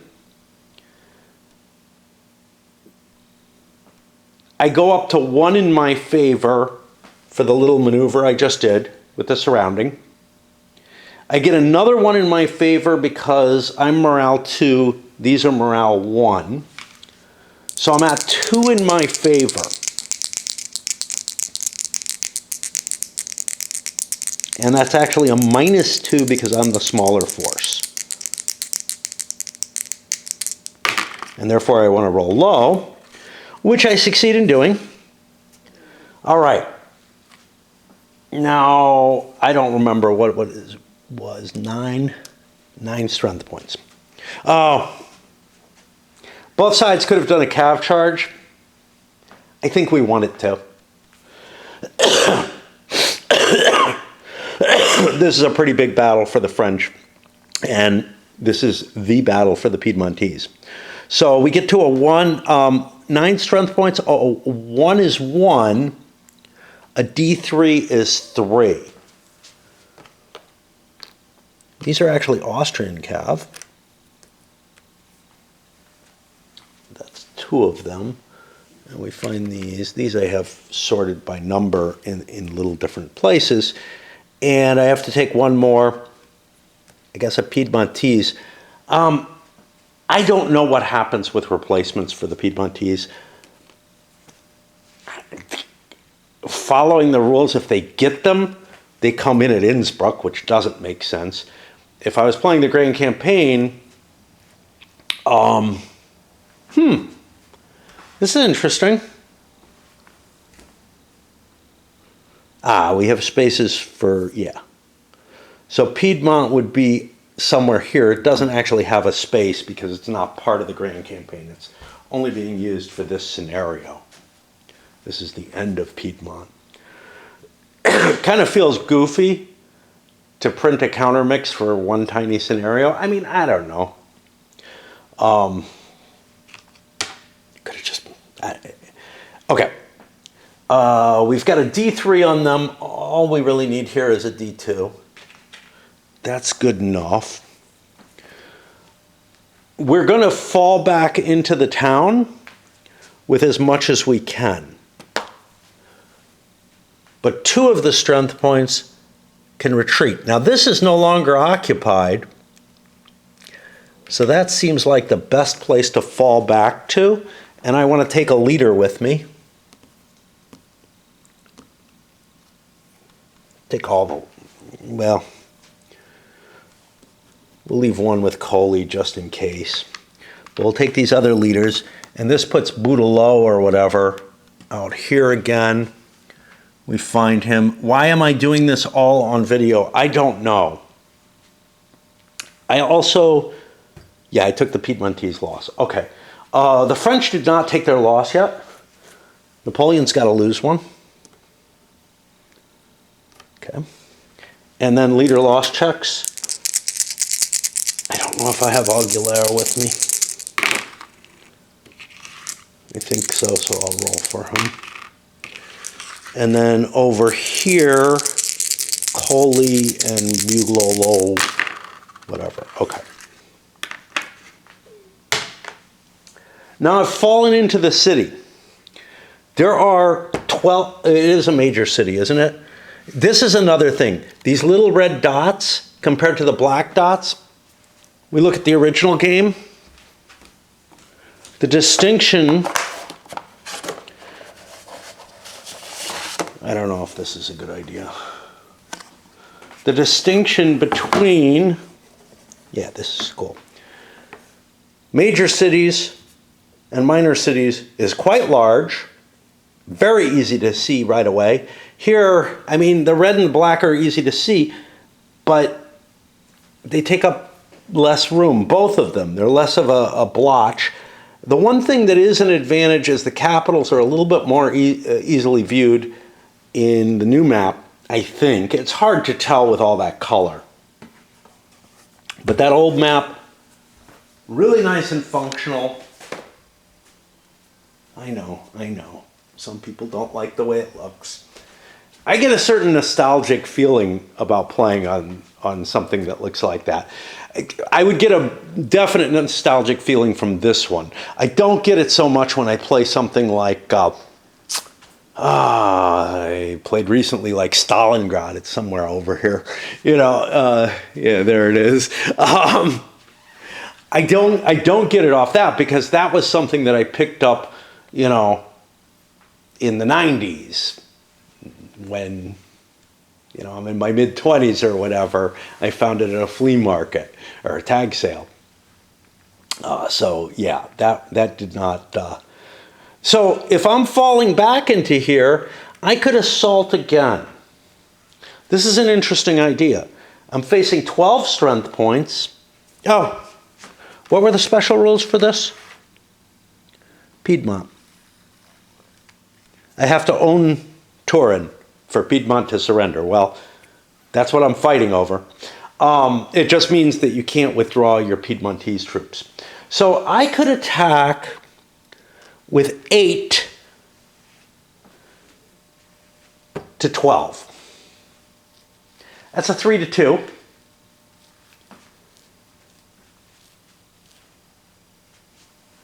I think the demoralize went away because I withdrew.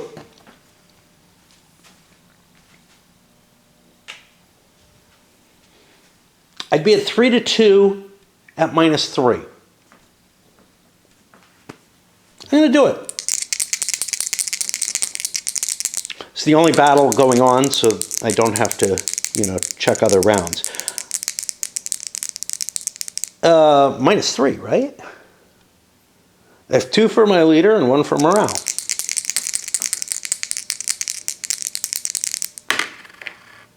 And I win again. Smallest force is an 8. So I lose 1. They lose 3, but they took a demoralize, so I actually get to capture them. Now I think these actually go in here as losses. Piedmont is gone. I'll have to figure out where they go. and I lose another infantry.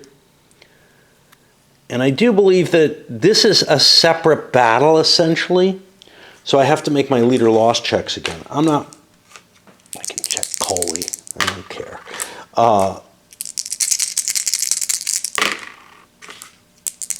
And we're just looking for a 12. Okay.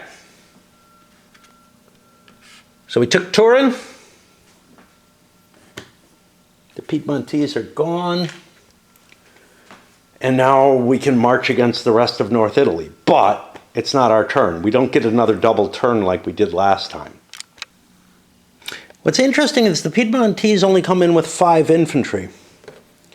There are Piedmontese cavalry in this game. Quite a few of them. And a lot more than 5 infantry.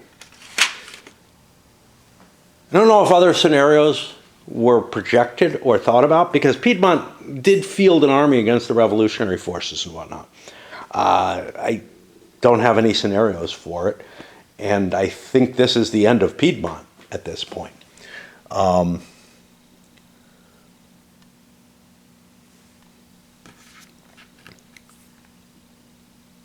What's going on here? That's weather zone. This is not. It just happens to look like it's creating another nation. It's not the national boundary. Where is the national boundary? Good question. Turin is part of France in the big game. Well, in all the scenarios except this one, I think. And it, is over in that game too. It's just so hard to decipher what the fuck's going on in this map. We could have sieged if we had wanted to. That would take a long time. I don't have a lot of time. And then we're going to go to the Austrian turn. I'm going to swap batteries. See what happens. This is Tuesday. It's the 5th anniversary of my wife's death. I'm not sure, I could go out to my little trash can where I sprinkled her around, and there's a circle there, and I don't know. And, try to do some kind of remembrance for her, but I don't know,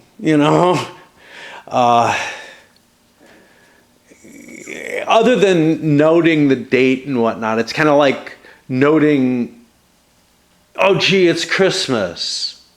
I remember Christmas being something different in my life than I have now. It's that kind of feeling. It's like, wow.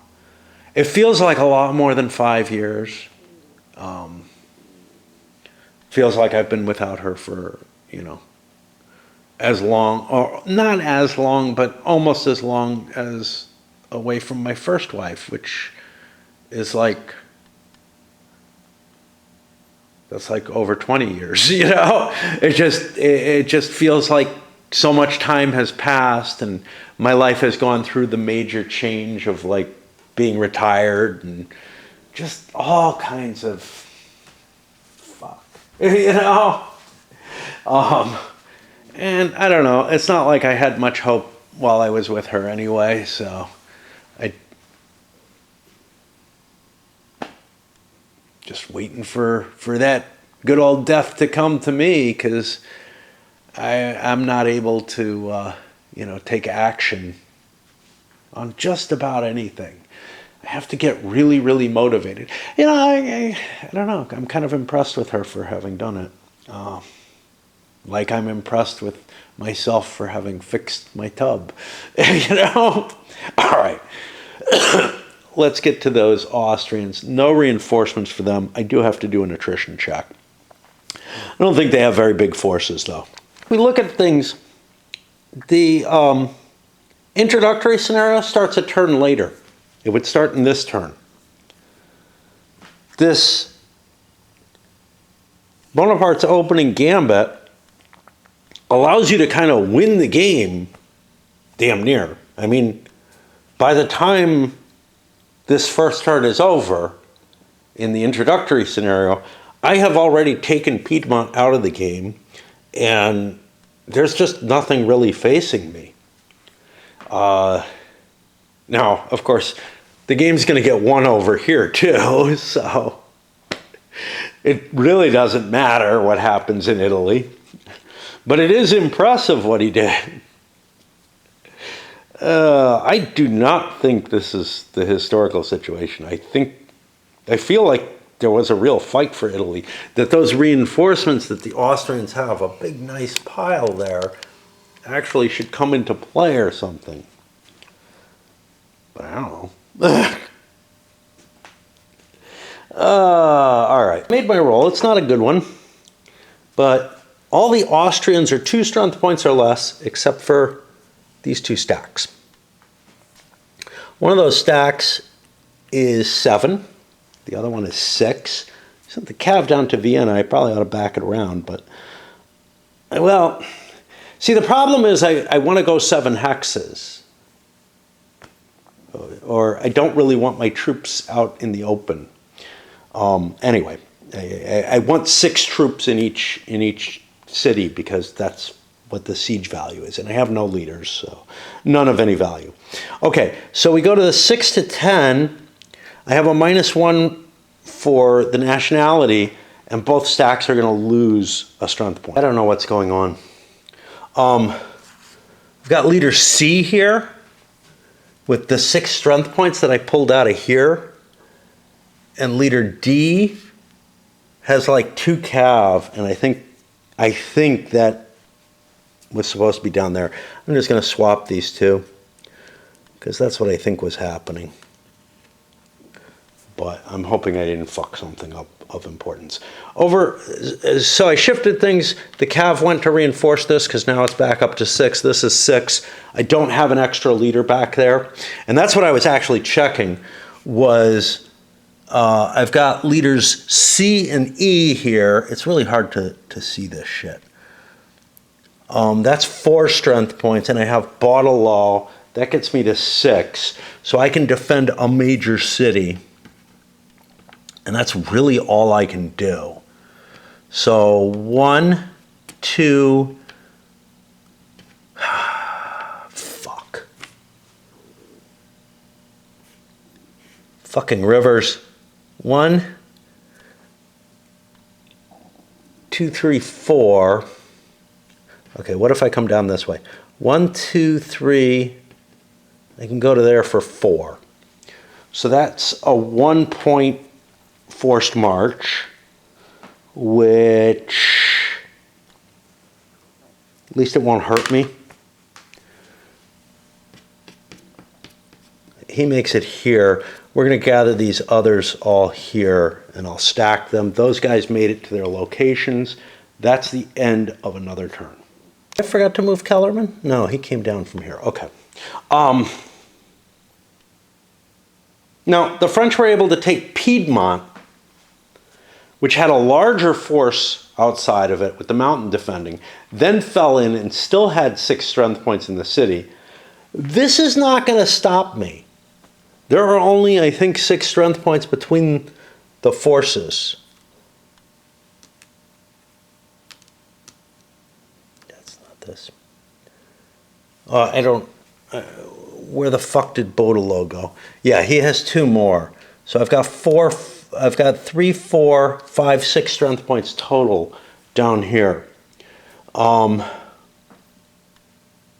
If I can make it to Milan, 1, 2, 3, 4, 5, 6. No, 1, 2. I'd like to get up here so that I'm not. But if I can make it up to Milan, I can take it with just an assault, probably. And likewise, these forces may be able to handle one of Vienna or Prague. And of course, the Prussians might come in. I have reinforcing forces here. There's just nothing to stop me from, Here, I've got to capture a lot of cities. So I've got to walk through Milan, right? This is Mantua. I got to walk through Milan, and I have to worry about my supply lines and stuff like that. Here I just have to take one of these two. But here I have to take this. I actually have to send somebody down to take Florence and Leghorn, or else the Austrians get to keep fighting on.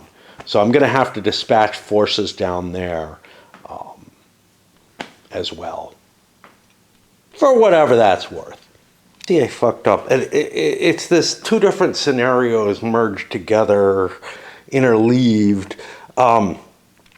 This scenario began in May to September.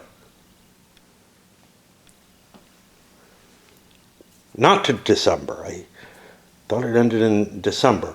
That's the introductory. But the advanced scenario went from April to the next January. I've played 2 turns, March and April. My reinforcements should have come in a turn early, comparatively, I guess. But I don't know that it really matters, because they wouldn't have gotten any further. Like, and just by sliding that up, I think we're fine. So we're on the French turn.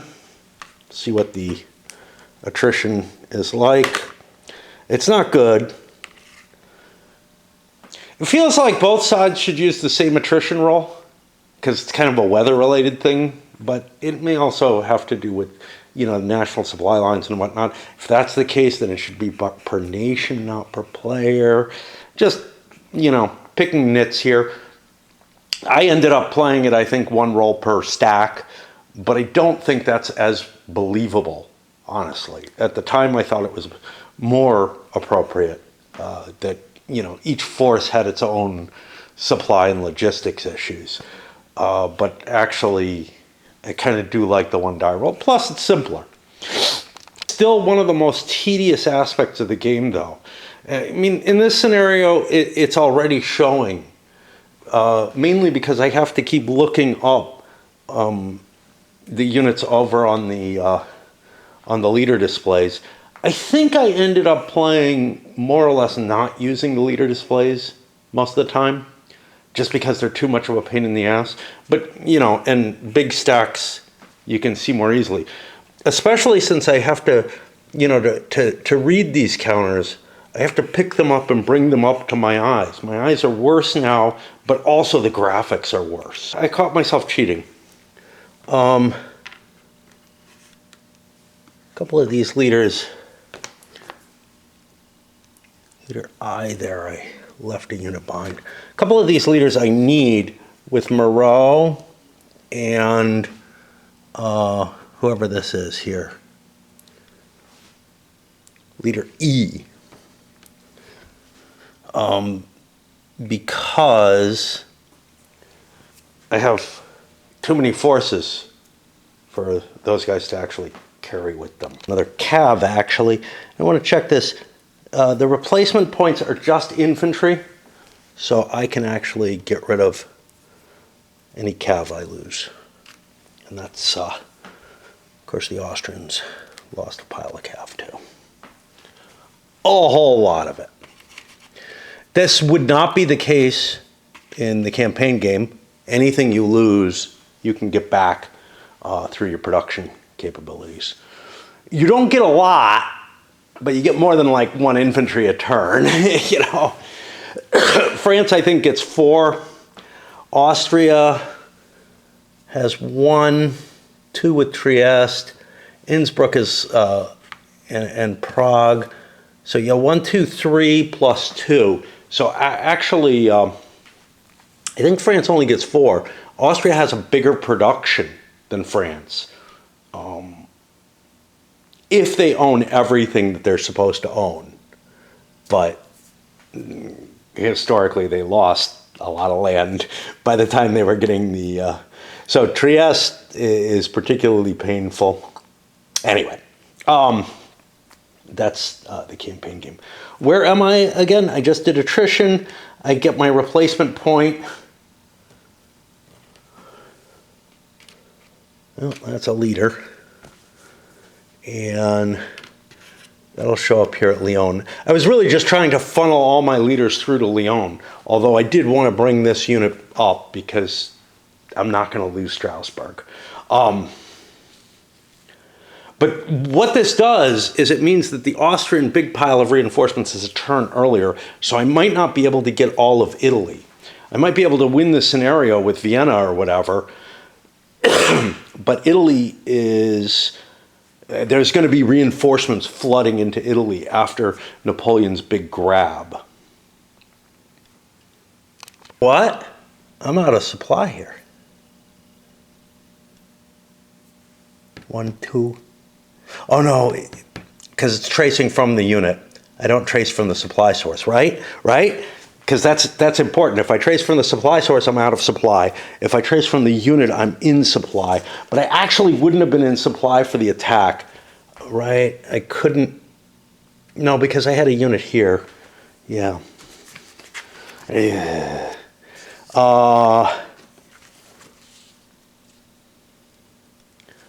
9. Which way is it traced?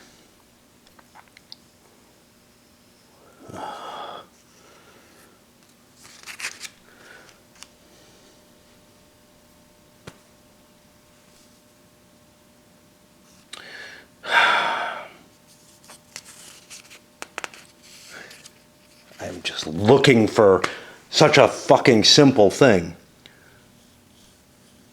It doesn't say it right here. It tells me the general of it, and that's useful.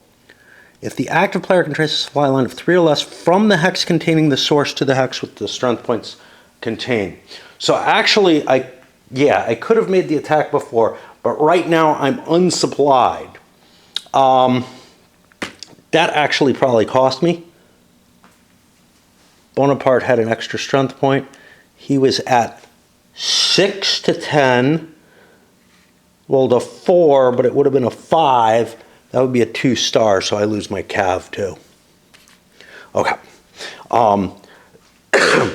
Him being out of supply doesn't have a whole lot of effect. He's still able to move, and he can get himself back into supply pretty easily. I would have been able to make the attack because I was in supply at the time I made it. I think, here's the problem. I actually wouldn't have been because I would have pulled this unit over here. But, see, I didn't want to launch the attack over the river, obviously. I only got a +1 for setting up the way I did. Had I set up like, then I couldn't have, I don't know. I could have set up maybe like this. I can't trace through there, that's not mine. I don't know. I think I cheated. See, with that having to determine supply all the time and everything, how clunky it gets. And honestly, I'm used to the scenarios where Switzerland is pro-French and stuff like that, you know, in the 1805 campaign. But they are neutral in this one. So, yeah. Could I have done anything? I could have left a strength point here. I think that would have fixed the issue. Problems with the forced march, the way it works here, is I needed to get 2 movement points from Kellerman to get him here. And now I don't have that because I actually absolutely failed my roll, right? I may be able to go 1 more. I tried to get 2 movement points. I rolled a 6. I'm all French. So yeah, I got 0. So I'm stuck here, 1, 2, 3. That means Napoleon could get to here. I could attack across here. That's probably a 4 to 1. I don't know what the strength is. Boudot. It's not. That's the main force? No, that's just a bunch of leaders. Yeah, but I probably don't have 4 to 1. Or I could attack leader E, who has a lot of cav and an infantry. and might withdraw into the city, but he might also use his cav to charge me. Again, I don't know specifically what he's got in each place. What do I have under him? I only have 5 strength points.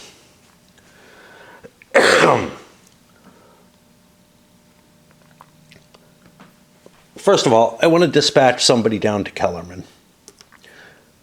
Ugh. Oh, you're all great. I want to move one of these. That's good enough. This is leader H.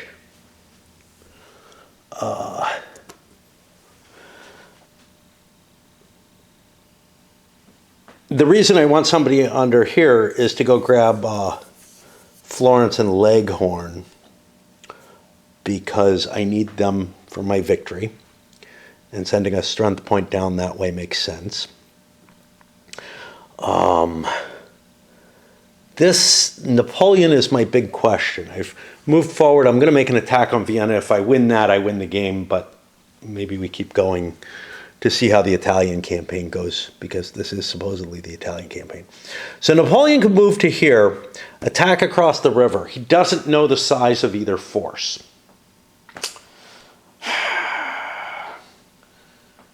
He would have to leave a strength point behind if he besieges, and that would be a weakness.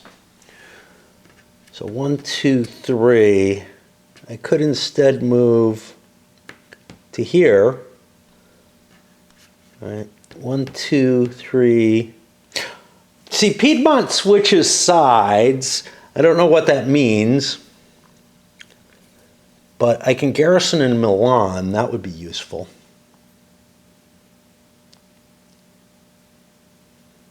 But I'm in supply here.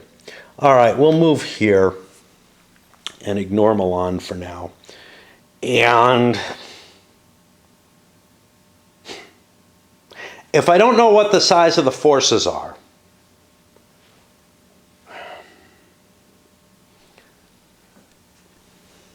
but I might have some idea, I'm tempted to hit this rather than try to take the city. I'm not going to get the win anyway off that. Napoleon barely won this. He didn't take any damage. He caused 1 hit to the Austrians. They withdrew. He doesn't want to advance because that would be out of supply, and he keeps his whole force together. Unfortunately for him, he lost Messina. Just for a couple of turns, but that's why you don't want to drag along a good leader with you. But I'm like, well, who's with me? Yeah. And now everything's gathered here. I withdrew into the city. We still have Vienna to do. So the Austrians chose to withdraw into the fort. Moreau, with only 10 strength points, doesn't know exactly how many there are there, say. But there are 6. That gives a 12. Could I win that? Yeah, I have morale, and I have the dude there, the leader bonus. So it was quite possible that I could win with Moreau. Ooh. This is a letter leader? Oh, I get another leader. Am I supposed to get a leader with a 1? I don't think so. I don't fucking know. I don't think I'm supposed to have a leader with a 1 there. Leader E was the last of these. I'm looking through my initial deployment. I have leader 0s. I don't have a leader 1. All the letter leaders in the original game are 0s. They're just there to move troops. It's very confusing in this that nations have leaders who are better than their named leaders as these immortal guys. And you're supposed to remove whoever you're supposed to remove a leader so like if I take leader E instead of Massena, which I'm going to do, and I'm going to take him over with Bonaparte, then it's not clear which leader I have to remove. It doesn't necessarily have to be the one that, at least as far as I can tell, that I replaced him with. But it's very fucked up that they added these leader ones. I think they're a bad addition to the game. Actually, I see why. I had used up all my leader zeros. Okay. Well, that's life. So we'll put leader B with Napoleon, and then we can get rid of one of those stupid leader zeros. So, you know, your core improves as you take casualties or whatever, because you'll pick those leader ones. There's nothing, like, they're not handled in the rules. They're just these counters that weren't in the original game that are higher ranked leaders that are better. You don't have them for Spain. But like, I think Austria has some. Yeah, Austria has a couple. It's very annoying because they're just better than your named leaders, and you should be using your named leaders who are higher ranked people in the army. What I forgot to do. I put the fort on top. I put this here, but then I also put that there, and now I have a 1 in 6 chance of them just surrendering, which they do not. This is going to impact the attrition for the units within the city too. And unlike the game I just played, Onward Christian Soldiers, this game handles attrition right. Bigger forces take more attrition. Being inside a city with a large force is gonna deplete it quickly. And eventually, you know, it's gonna starve out more quickly than a small force will. In fact, your last unit, I think, can't attrition, right? Your last 2 units are safe. Ooh, I forgot to roll for the Prussians on the French turn. They did not get in there. I should actually be at 2 here because I took Piedmont. I took Milan. I've actually got lots of pluses. I think I still failed. So this should be a 2 for victory points, because I think I won the battle against Piedmont. Well, I took Turin.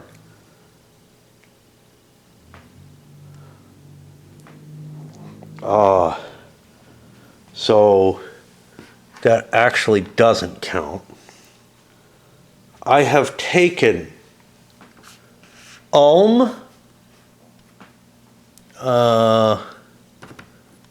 That's 2, 3, 4.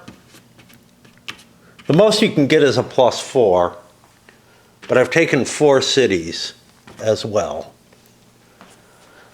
So I rolled a 2, I didn't get the 7, but the Prussians should be coming in very shortly. And what did the Austrians do?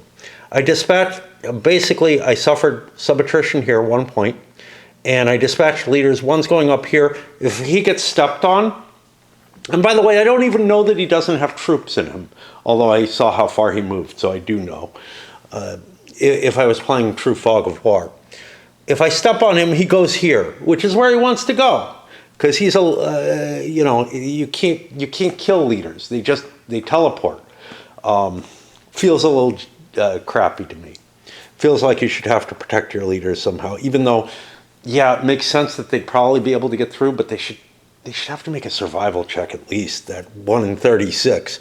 I sent 2 up to Innsbruck. That I still kept an extra leader here in case I have some use for one. It's kind of important that I be forward because the amount of cities that can be captured, I don't know. And I'm not sure how important it is for me to hold that forward position. It might make more sense for me to fall back to Venice. I mean, I don't care about the city points. They're maxed out already. I'm going to get the Prussians in someday. And what does this do that I'm here? I don't know. I'm going to stay with it like that. That's the end of this turn. You know what? I think I'm going to load this up because this is going longer. Yeah.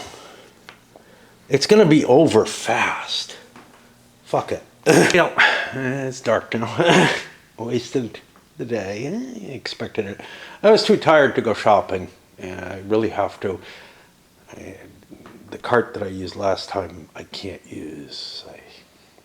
It was just way too much to pull, and the wheels are, I think, destroying the cart. But the other cart, the wheels are coming off on, or falling apart on. And they're wearing out near the hub, and it could just break, and that would be horrible. But anyway, my sickness prevented me from, well, no, the difficulty in doing it, because cutting the tire is just too hard. Anyway, I'm here on the next turn. I already grabbed Gilbert, who is coming in with 1 strength point somewhere, but I got to do the attrition first. As I dissipate my life, right? You know, and then I think, wow, I'd be a lot happier, like just sitting outside drinking, smoking a cigar. I could get away with that. Or even more, like partying or something. Like the things I just do just feel like a rot. But if I did either of those other things, I'd have trouble coming to do the gaming at all, even as regularly as I do it. And well, I couldn't afford to like be partying all the time, you know? So I don't know. Let's see what my attrition roll is like. Oh, it's very good. I'm pretty sure the French aren't going to lose anything. Well, yeah, unless they have a really big force. This is kind of fucked up. I get a strength point at Lyon, and that's this leader G, and it's actually going to be 2 because one of them is my replacement point, which I'll throw over there. But Gilbert shows up with Massena. I'm going to not put him over there. I feel like Massena's staff was with Bonaparte. I'm gonna put him with Bonaparte. It's not really a big deal either way. I have my Massena replacement with him anyway. The reason is because Massena's staff would have stayed with Bonaparte, and so I don't know. You know, no, I'm gonna put him over here with Massena. The idea being that wherever Massena goes, he's going to request this guy because he's sort of his prodigy. Anyway, what I do have to worry about, though, is this is July here. So there's going to be a large force showing up at Innsbruck. How big? 4 infantry and a cavalry. It's not huge, but compared to what the Austrians have in Italy, it is. All right. So I didn't go over the intricacies of movement. We still have this siege undergoing with our supply line built here. If I was playing with, you know, full fog of war, that would be there and it would confuse me. I know there's no troops there and I would have known it. But anyway, I set up this leader to go attack here. Bonaparte is in position to try to take this. Kellerman trying to do that same move that I did before. And I've got other leaders moving forward. I did get rid of Agregat and sent him down to take Leghorn and Florence. He needs Leghorn for supplies. Whether or not I want to go pick those up again is a good question. because troops are kind of scarce in this scenario. That looks like a fucking huge stack. It's, I think, must be all leaders or something. And now I will resolve the different attacks and see what happens. One of the problems is I need Kellerman here to supply this. I need a strength point there. If I put a strength point there, I could actually then still engage with that, and that would allow this to then engage as well. So we've got, opportunities if there is a battle. There may not be, though. He may just take it as another siege. Big question here at Vienna. If I want to assault it, I think I have to leave the hex. I have to go back out, and that breaks my siege. That feels wrong. It feels to me like I should be allowed to assault while I'm in this space. I'm going to look at the rules and see how that's written, but I believe I actually have to be in the adjacent space in order to attack the city. That I can't just maintain the siege operations, but also attempt an assault. How much is here? Again, do I know that? Yeah, there's like 5 strength points there, so that would be a 10. That would be about 1-to-1. I have a leader and I have a morale bonus, so I could bring that up to a +2 on there. I probably would capture them more quickly that way. That would end the game before those reinforcements come in. My thoughts were I wanted to play out the whole scenario, but, even if this falls, because I think, oh, forgot about my Prussians. Ho, ho, ho. I think anything but a 1. No, anything, a 1 or 2. Okay, I got a 2, so they still don't come in. But yeah, I don't see, there's nothing that can defend Vienna without inviting the Prussians in. If you're playing the advanced scenario without the Prussians, if you decide you don't want them, these guys don't exist. So Vienna and Prague are just open. The scenario is just broken, like the advanced scenario. The basic one may be fine, but there's something absolutely wrong about it. There's just too many French troops able to make it down there. And it doesn't take many, because if anybody leaves this, it triggers the Prussians. As the rules are written, and I looked back at the old rules too, it's indeed the case. It appears I have to leave the hex if I want to attack. And that abandons my siege, so I get rid of the turn of siege that I've already put into play. It just doesn't feel right to me. It's not absolutely unambiguous, but it's where, my mind says the rules are actually worded that way. There's no discussion of being able to attack the city from within the same hex, to assault the city from within the same hex. That said, it bothers me so much, I am going to change it. And I think I did this before when I played it too, probably unintentionally, is that if I want to assault, I can. And I'm going to look at the strength, because here's the thing. The leader who's there, and I don't know who it is, I think it's Moreau.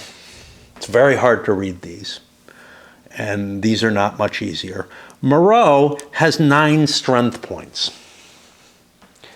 So I would be doing a 1-to-1 attack at +2. 1 for leader, 1 for... there's other things like cav charge shouldn't be able to be used in a city, but I think on an assault on a city, but it's not in the rules. But I would think guards should be able to. So I feel like I have to make certain interpretations in this, and I'm fine with that. But anyway, with a -2 on the table, as it were, and I think the smaller force is still the 5, even though he's doubled, not the 9. But I'm not sure about that. With a -2, I'm going to average around here, which means I'm going to be doing damage to the enemy that I'm not going to take. But if I start taking damage and getting close to 5 strength points or something, I want to call it off, but I want to be able to keep that. And that's basically the argument that I'm making to myself is I probably should have assaulted it more last turn. If I want to assault it, I do it on that turn. But it feels like just because I made a mistake last turn doesn't mean that I should be committed to that forever. I chunked down into Innsbruck. I could cut the Austrian army force away. Just like I did with Munich, I could cut their reinforcements.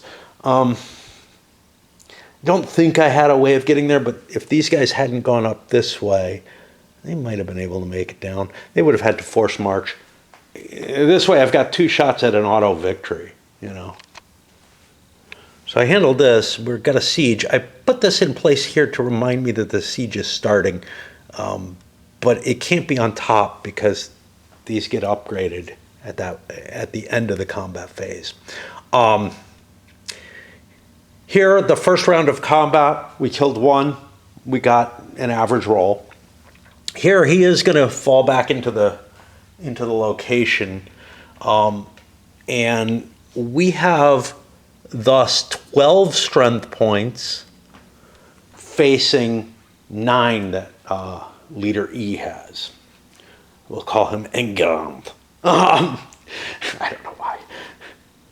Enguerrand de Coucy. No, that line is long gone by this point. Now, 9 to 12 sounds like it should round to a 3 to 2, but it actually doesn't. I have to get to that 8 to 12. Even though I'm the attacker, it always rounds in favor of the smaller force. So what that means is I'm on the 1-to-1 chart at -2. Sounds good. And I get a 5, which is the 1-0. We were looking at 6 as the smaller actual force, so they lose a strength point. And that's basically the same kind of situation we got here. We're just going to try to wear them down. Probably, if we get bad rolls, we stop and we take the siege. Part was unable to do that because his force was too small. He'd have been on the 1-to-2 attack or the 2-to-1 table. And with Napoleon, maybe you can get away with it, right? I'd be a +3 on the table, or -3 on the table, which would put me down to here. Doesn't look good, but we have the same amount of forces, so I could probably get lucky, but it just didn't seem worth it. The round was a little bit more bloody round, actually in both. Over here, they each lost 1, but here I got a demoralized result on the Austrians, which is pretty likely. Like, the bad result I got, which was a relatively high roll, got me to a 1-1.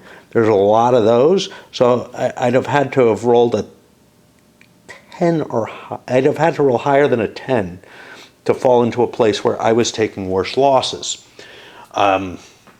Here, though, still at that 1-to-1 at -2, even on a 6, I capture the fortress. Now, yes, I took a loss, but that's okay. I did a leader loss check on Moreau. The leader who comes out of there, he's going to go on the board somewhere, but it doesn't matter because I just achieved my automatic victory condition. I am not going to play out more of this this scenario. Like, Austria would surrender under these conditions, and I'm not all that interested in, this army coming down and reinforcing Bonaparte in Italy or whatever. It just doesn't make sense. There's just something so wrong with the scenario. Plus, there's the Prussians, which would likely eventually come in. But I am going to play out the rest of the round, the combats here and there, just to get some practice in with the combat table and a feeling for what else would happen. rather than just blowing it right at once. After a couple more rounds, I got lucky in Prague and took that as well. And we got one more thing, which is, does Bonaparte capture this? But boy, his Italian campaign is not being seen as all that impressive. We may see First Consul Moreau, and nothing happens there. But the game is over. The forces that are coming in, they're not able to deal with what's up here. The scenario is just broken. It feels like nobody play tested it or whatever. It was okay to get used to some of the mechanisms of the play. I feel like probably the introductory scenario is much, much better. Although I'm sure, like, it also seems like it's more balanced. Like the Austrians are in a really horrible position where they're ready to be cleared away by Napoleon in that initial move the month before the scenario, the introductory scenario starts. But also, this is just ridiculous. There is nothing in the way of a huge French army just moving in. Take all of this away, get rid of the Vienna-Prague victory conditions, and make it this only, with a little bit more focus on, if none of this was here, this would still be vaguely interesting. Do I want to do that? Sure, why not? But before we do, let's take a look at the losses, because I've got 16 losses here total, and I think these are correct. Here I've got 10, 12, 13, 14, 15, 16, 17, 22, 23 losses. It's a bloody game. I mean, there aren't a lot of pieces on the board, and they're taking casualties. There's no question about that. But yeah, let's clear everything that's up here out of the game, and Moreau, him and the leaders up here really had no effect. If anything, I've shuffled a few extra leaders down from there already. I'm not going to take them away from Napoleon or from the French. But let's see how the Italian campaign continues with another turn or so. Yeah, sure. The all or nothing had me convinced I didn't have to try as hard with Napoleon. Maybe I would have gone and grabbed Venice or something. But really, all I need to do now is Innsbruck. If I take Venice and Innsbruck, it's over. So, we shall see. Get a little looking on Wiki about the campaign, because I was pretty sure Venice didn't fall and Innsbruck didn't fall. But Napoleon came close enough. Got to what, Rivoli, which is not far from Venice. I don't think he attempted an actual conquest of Venice, but it's kind of like is that hex? Sure, it's okay. And likewise, he didn't go for Innsbruck, but he made it to Klagenfurt, which is like not that far away. It's in the Tyrol. So again, there's kind of a, okay, and then decided that his supply lines were overstretched. Why? Because all the forces that were here didn't move into Austria. So, yeah, I don't feel too bad about actually even what the goals are. My initial impression was, yeah, I'm pretty sure Innsbruck and Venice didn't fall. Largely because, Austria kept Venice.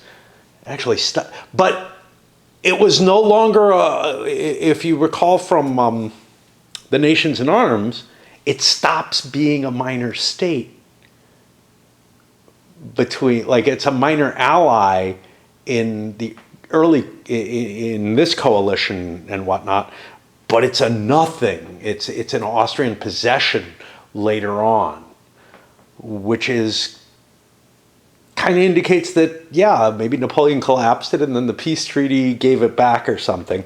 None of the games I know of allow for that kind of thing, where like you conquer something and then you give it back as part of the peace treaty. Because really, if you think about it, you could get away with something like that in, I guess, Soldier Emperor.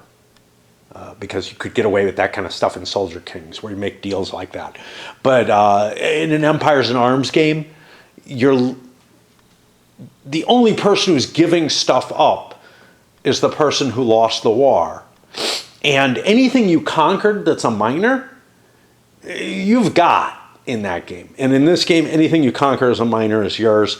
You could conceivably make some sort of treaty. I don't know.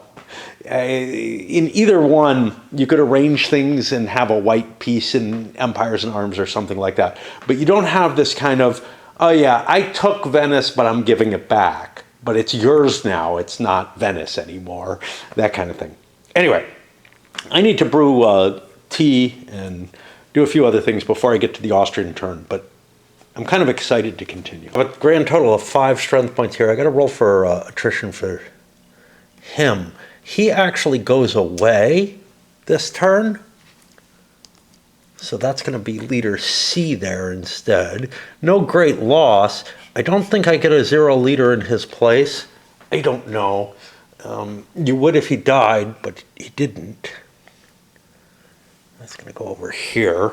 I got a bunch more 0 leaders, named people. Totally fucking useless shit. Let's check the attrition. It's at +1 for being besieged, right? The level of the siege affects it. I'm not seeing that here. I swear that's an effect, but it's not on the chart, so now I do have to look it up. Here, I'm going to add that to, I've already had to mark up the chart. I'm going to add that to it. But anyway, so it's at +1. There's like 5 strength points, I think. So nothing's going to be lost. These guys don't have to take it, but there's just not a lot of troops. The other thing is I brought a reinforcement in, or a replacement point at Munich. I think there might be a fix to the scenario of some sort. First of all, was this really the whole Austrian army was down here except for that? That's pretty iffy. But also, if the French aren't allowed to move those guys, certainly just wiping all of that out and just playing the Italian scenario makes the most sense.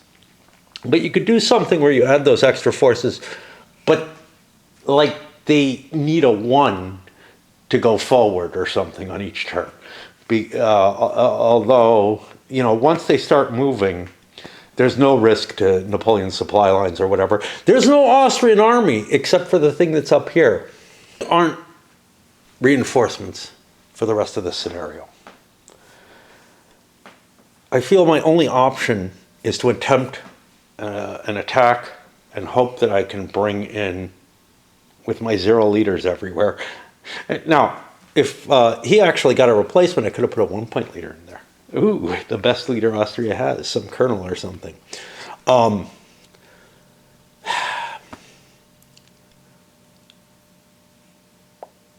I think I need to attack from inside the city first. So I'm not sure that you can bring reinforcements in otherwise. Again, it's this weird sort of situation because I am allowed to attack the French who are besieging me, but they wouldn't, as the rules are written, be able to attack the city without pulling out of the hex. I see that as bullshit, but okay. So we will start that.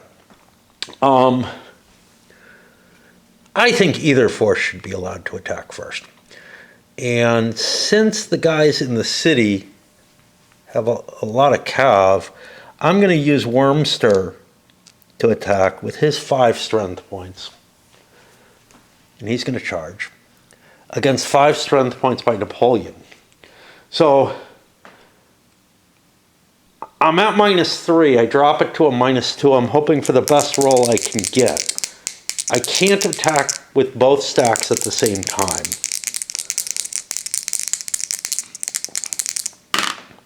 I get a really good roll. That gets me to a 9. I cause a 1. We were talking about 5 or 6. That's just going to be 1 hit on Napoleon's stack.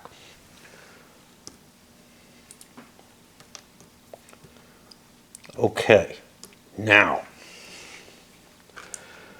the active player gets to roll. He needs a 5 or a 6 to bring the garrison out to fight. They come in as well. And now I have leader H here. Right? He has 2 strength points. He also needs a 5 or a 6. Oh no, I'm sorry. I have Kellerman.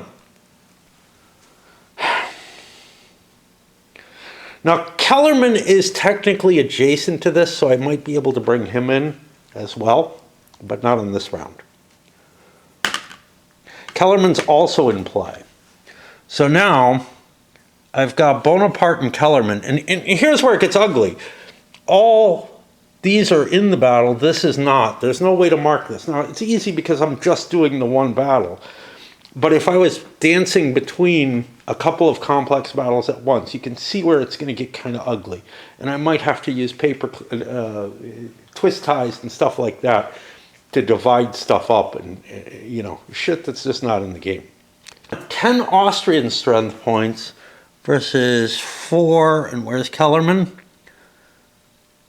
I don't know. There's Augural. There's Kellerman. Yeah, 4, 5, 6, 7. 10 to 7 is not quite 3 to 2. So we're on 1 to 1, and both sides are going to commit their cav. The French only have 1. Haven't done the, if you withdraw and the opponent has more cav, I forgot about that. So the Austrians may have lost another strength point here or there. Not many. What was I at? I'm at +2 for Napoleon, +1. Actually, does Napoleon have the bigger force? He does, barely. +1 for morale. So I'm at +3, and both are putting cav in. And we are at, are we at plus? I don't know. I think it's -1. So we're at -3 for the Austrians. And they get a 9, which is not a bad roll. That's going to be 1s on each. I don't remember what my strength points were. Like Empires in Arms, EU, some other games, I should be writing these down. It's 10 to, I think, 7. 10 to 7. So 7 is the smaller force. And again, we each take 1.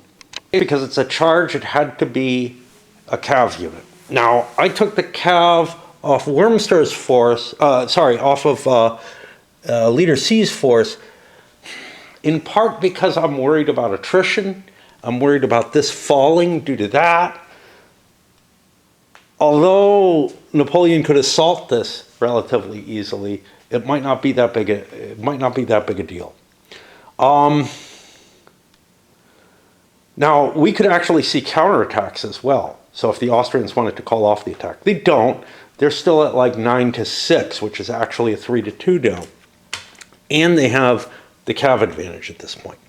However, he might be able to come in.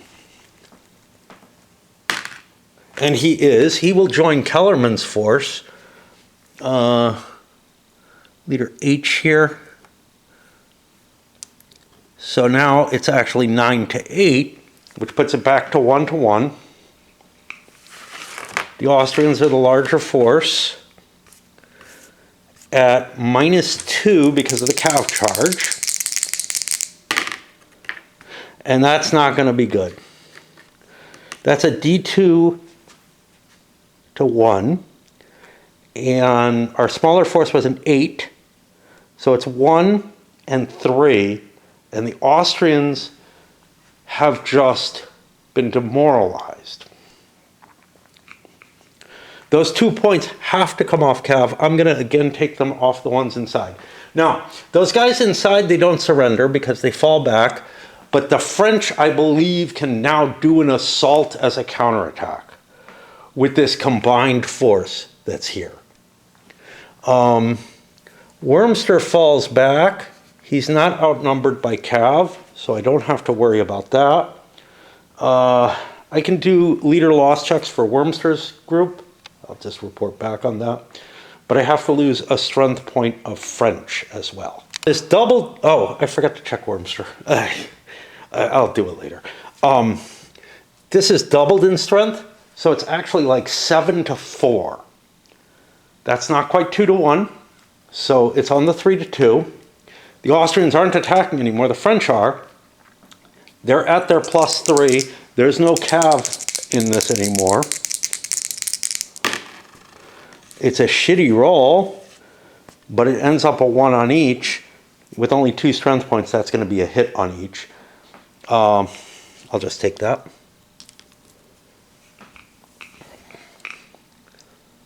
Take losses off Kellerman still. And yeah, I mean, I'm keeping track of these. I know they're not going to matter. That gets me to the last round, where it is 6-2. That's a 3-1. 3-1, I don't think has a special effect in this game. It did in Onward Christian Soldiers. And that is going to wipe them out. But I do take a loss still. Leader losses. Kellerman can advance into the hex that was just taken. Napoleon can't advance. He would have had to do it against Wormster retreating. He wasn't allowed to because he was still in combat at that point. So that doesn't happen. And that puts us to the end of the turn.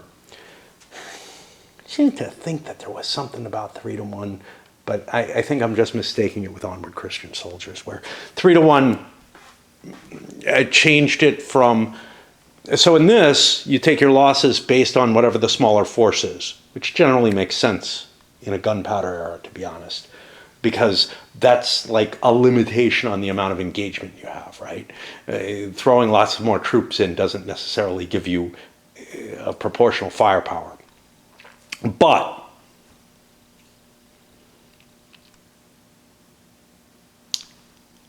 in the era of the knights and whatnot, and ancients and stuff, it does kind of make sense that you take losses based on the size of your own army. Maybe not. I'm not sure. But the bonus in that was if you got 3-1, it dropped down to you would take the losses according to the smaller of the forces, which was kind of cool. The opponent's force. That's going to put us here. This game is still almost over. But to be fair, Wormster has as many strength points as Napoleon does. And he has an easier replacement point float coming in. But Napoleon has forces moving up that are kind of, there's not much else. There's one extra strength point for the Austrians at this point. Napoleon has, I don't think all of these. Probably one of them was on a garrison or something, but I cleared the 2 big stacks out of there. They were sitting up there too. They went back in the tray. All right, we're going to pause for now as I go back down to wasting time, but is this really that not a waste? I don't know. The only French stack of any size was Napoleon's, and he made his check for attrition. He only had 5 strength points, so. And now we take a look. We get an infantry, a replacement infantry in Lyon. Grab that. I can't read that thing. I think it's F. Should be empty. We get Messina back. One of the things I was thinking, oh, there's a decent sized pile. Yeah, but one of them's this. And for the scenarios, because, well, even some of the scenarios will have leaders there. It's not always going to be clear whether you're getting somebody back or getting reinforcements. But leaders that come in as reinforcements in the Grand Campaign, they're going to have the same rules to come in as these others. So what do we get here? We get Joubert. Oh, he's with Messina. Yeah, okay. And at Lyon, we get another infantry. Oh, that was F. Okay, well, where do I want Messina? His capabilities don't improve movement, which I always felt, oh, that's kind of a little funny. I don't know. So where do I want him?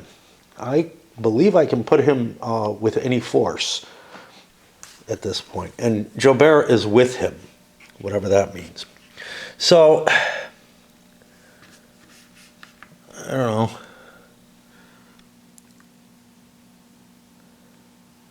Leghorn doesn't seem like a bad place because this is something that's going to be hard to move. Otherwise, this guy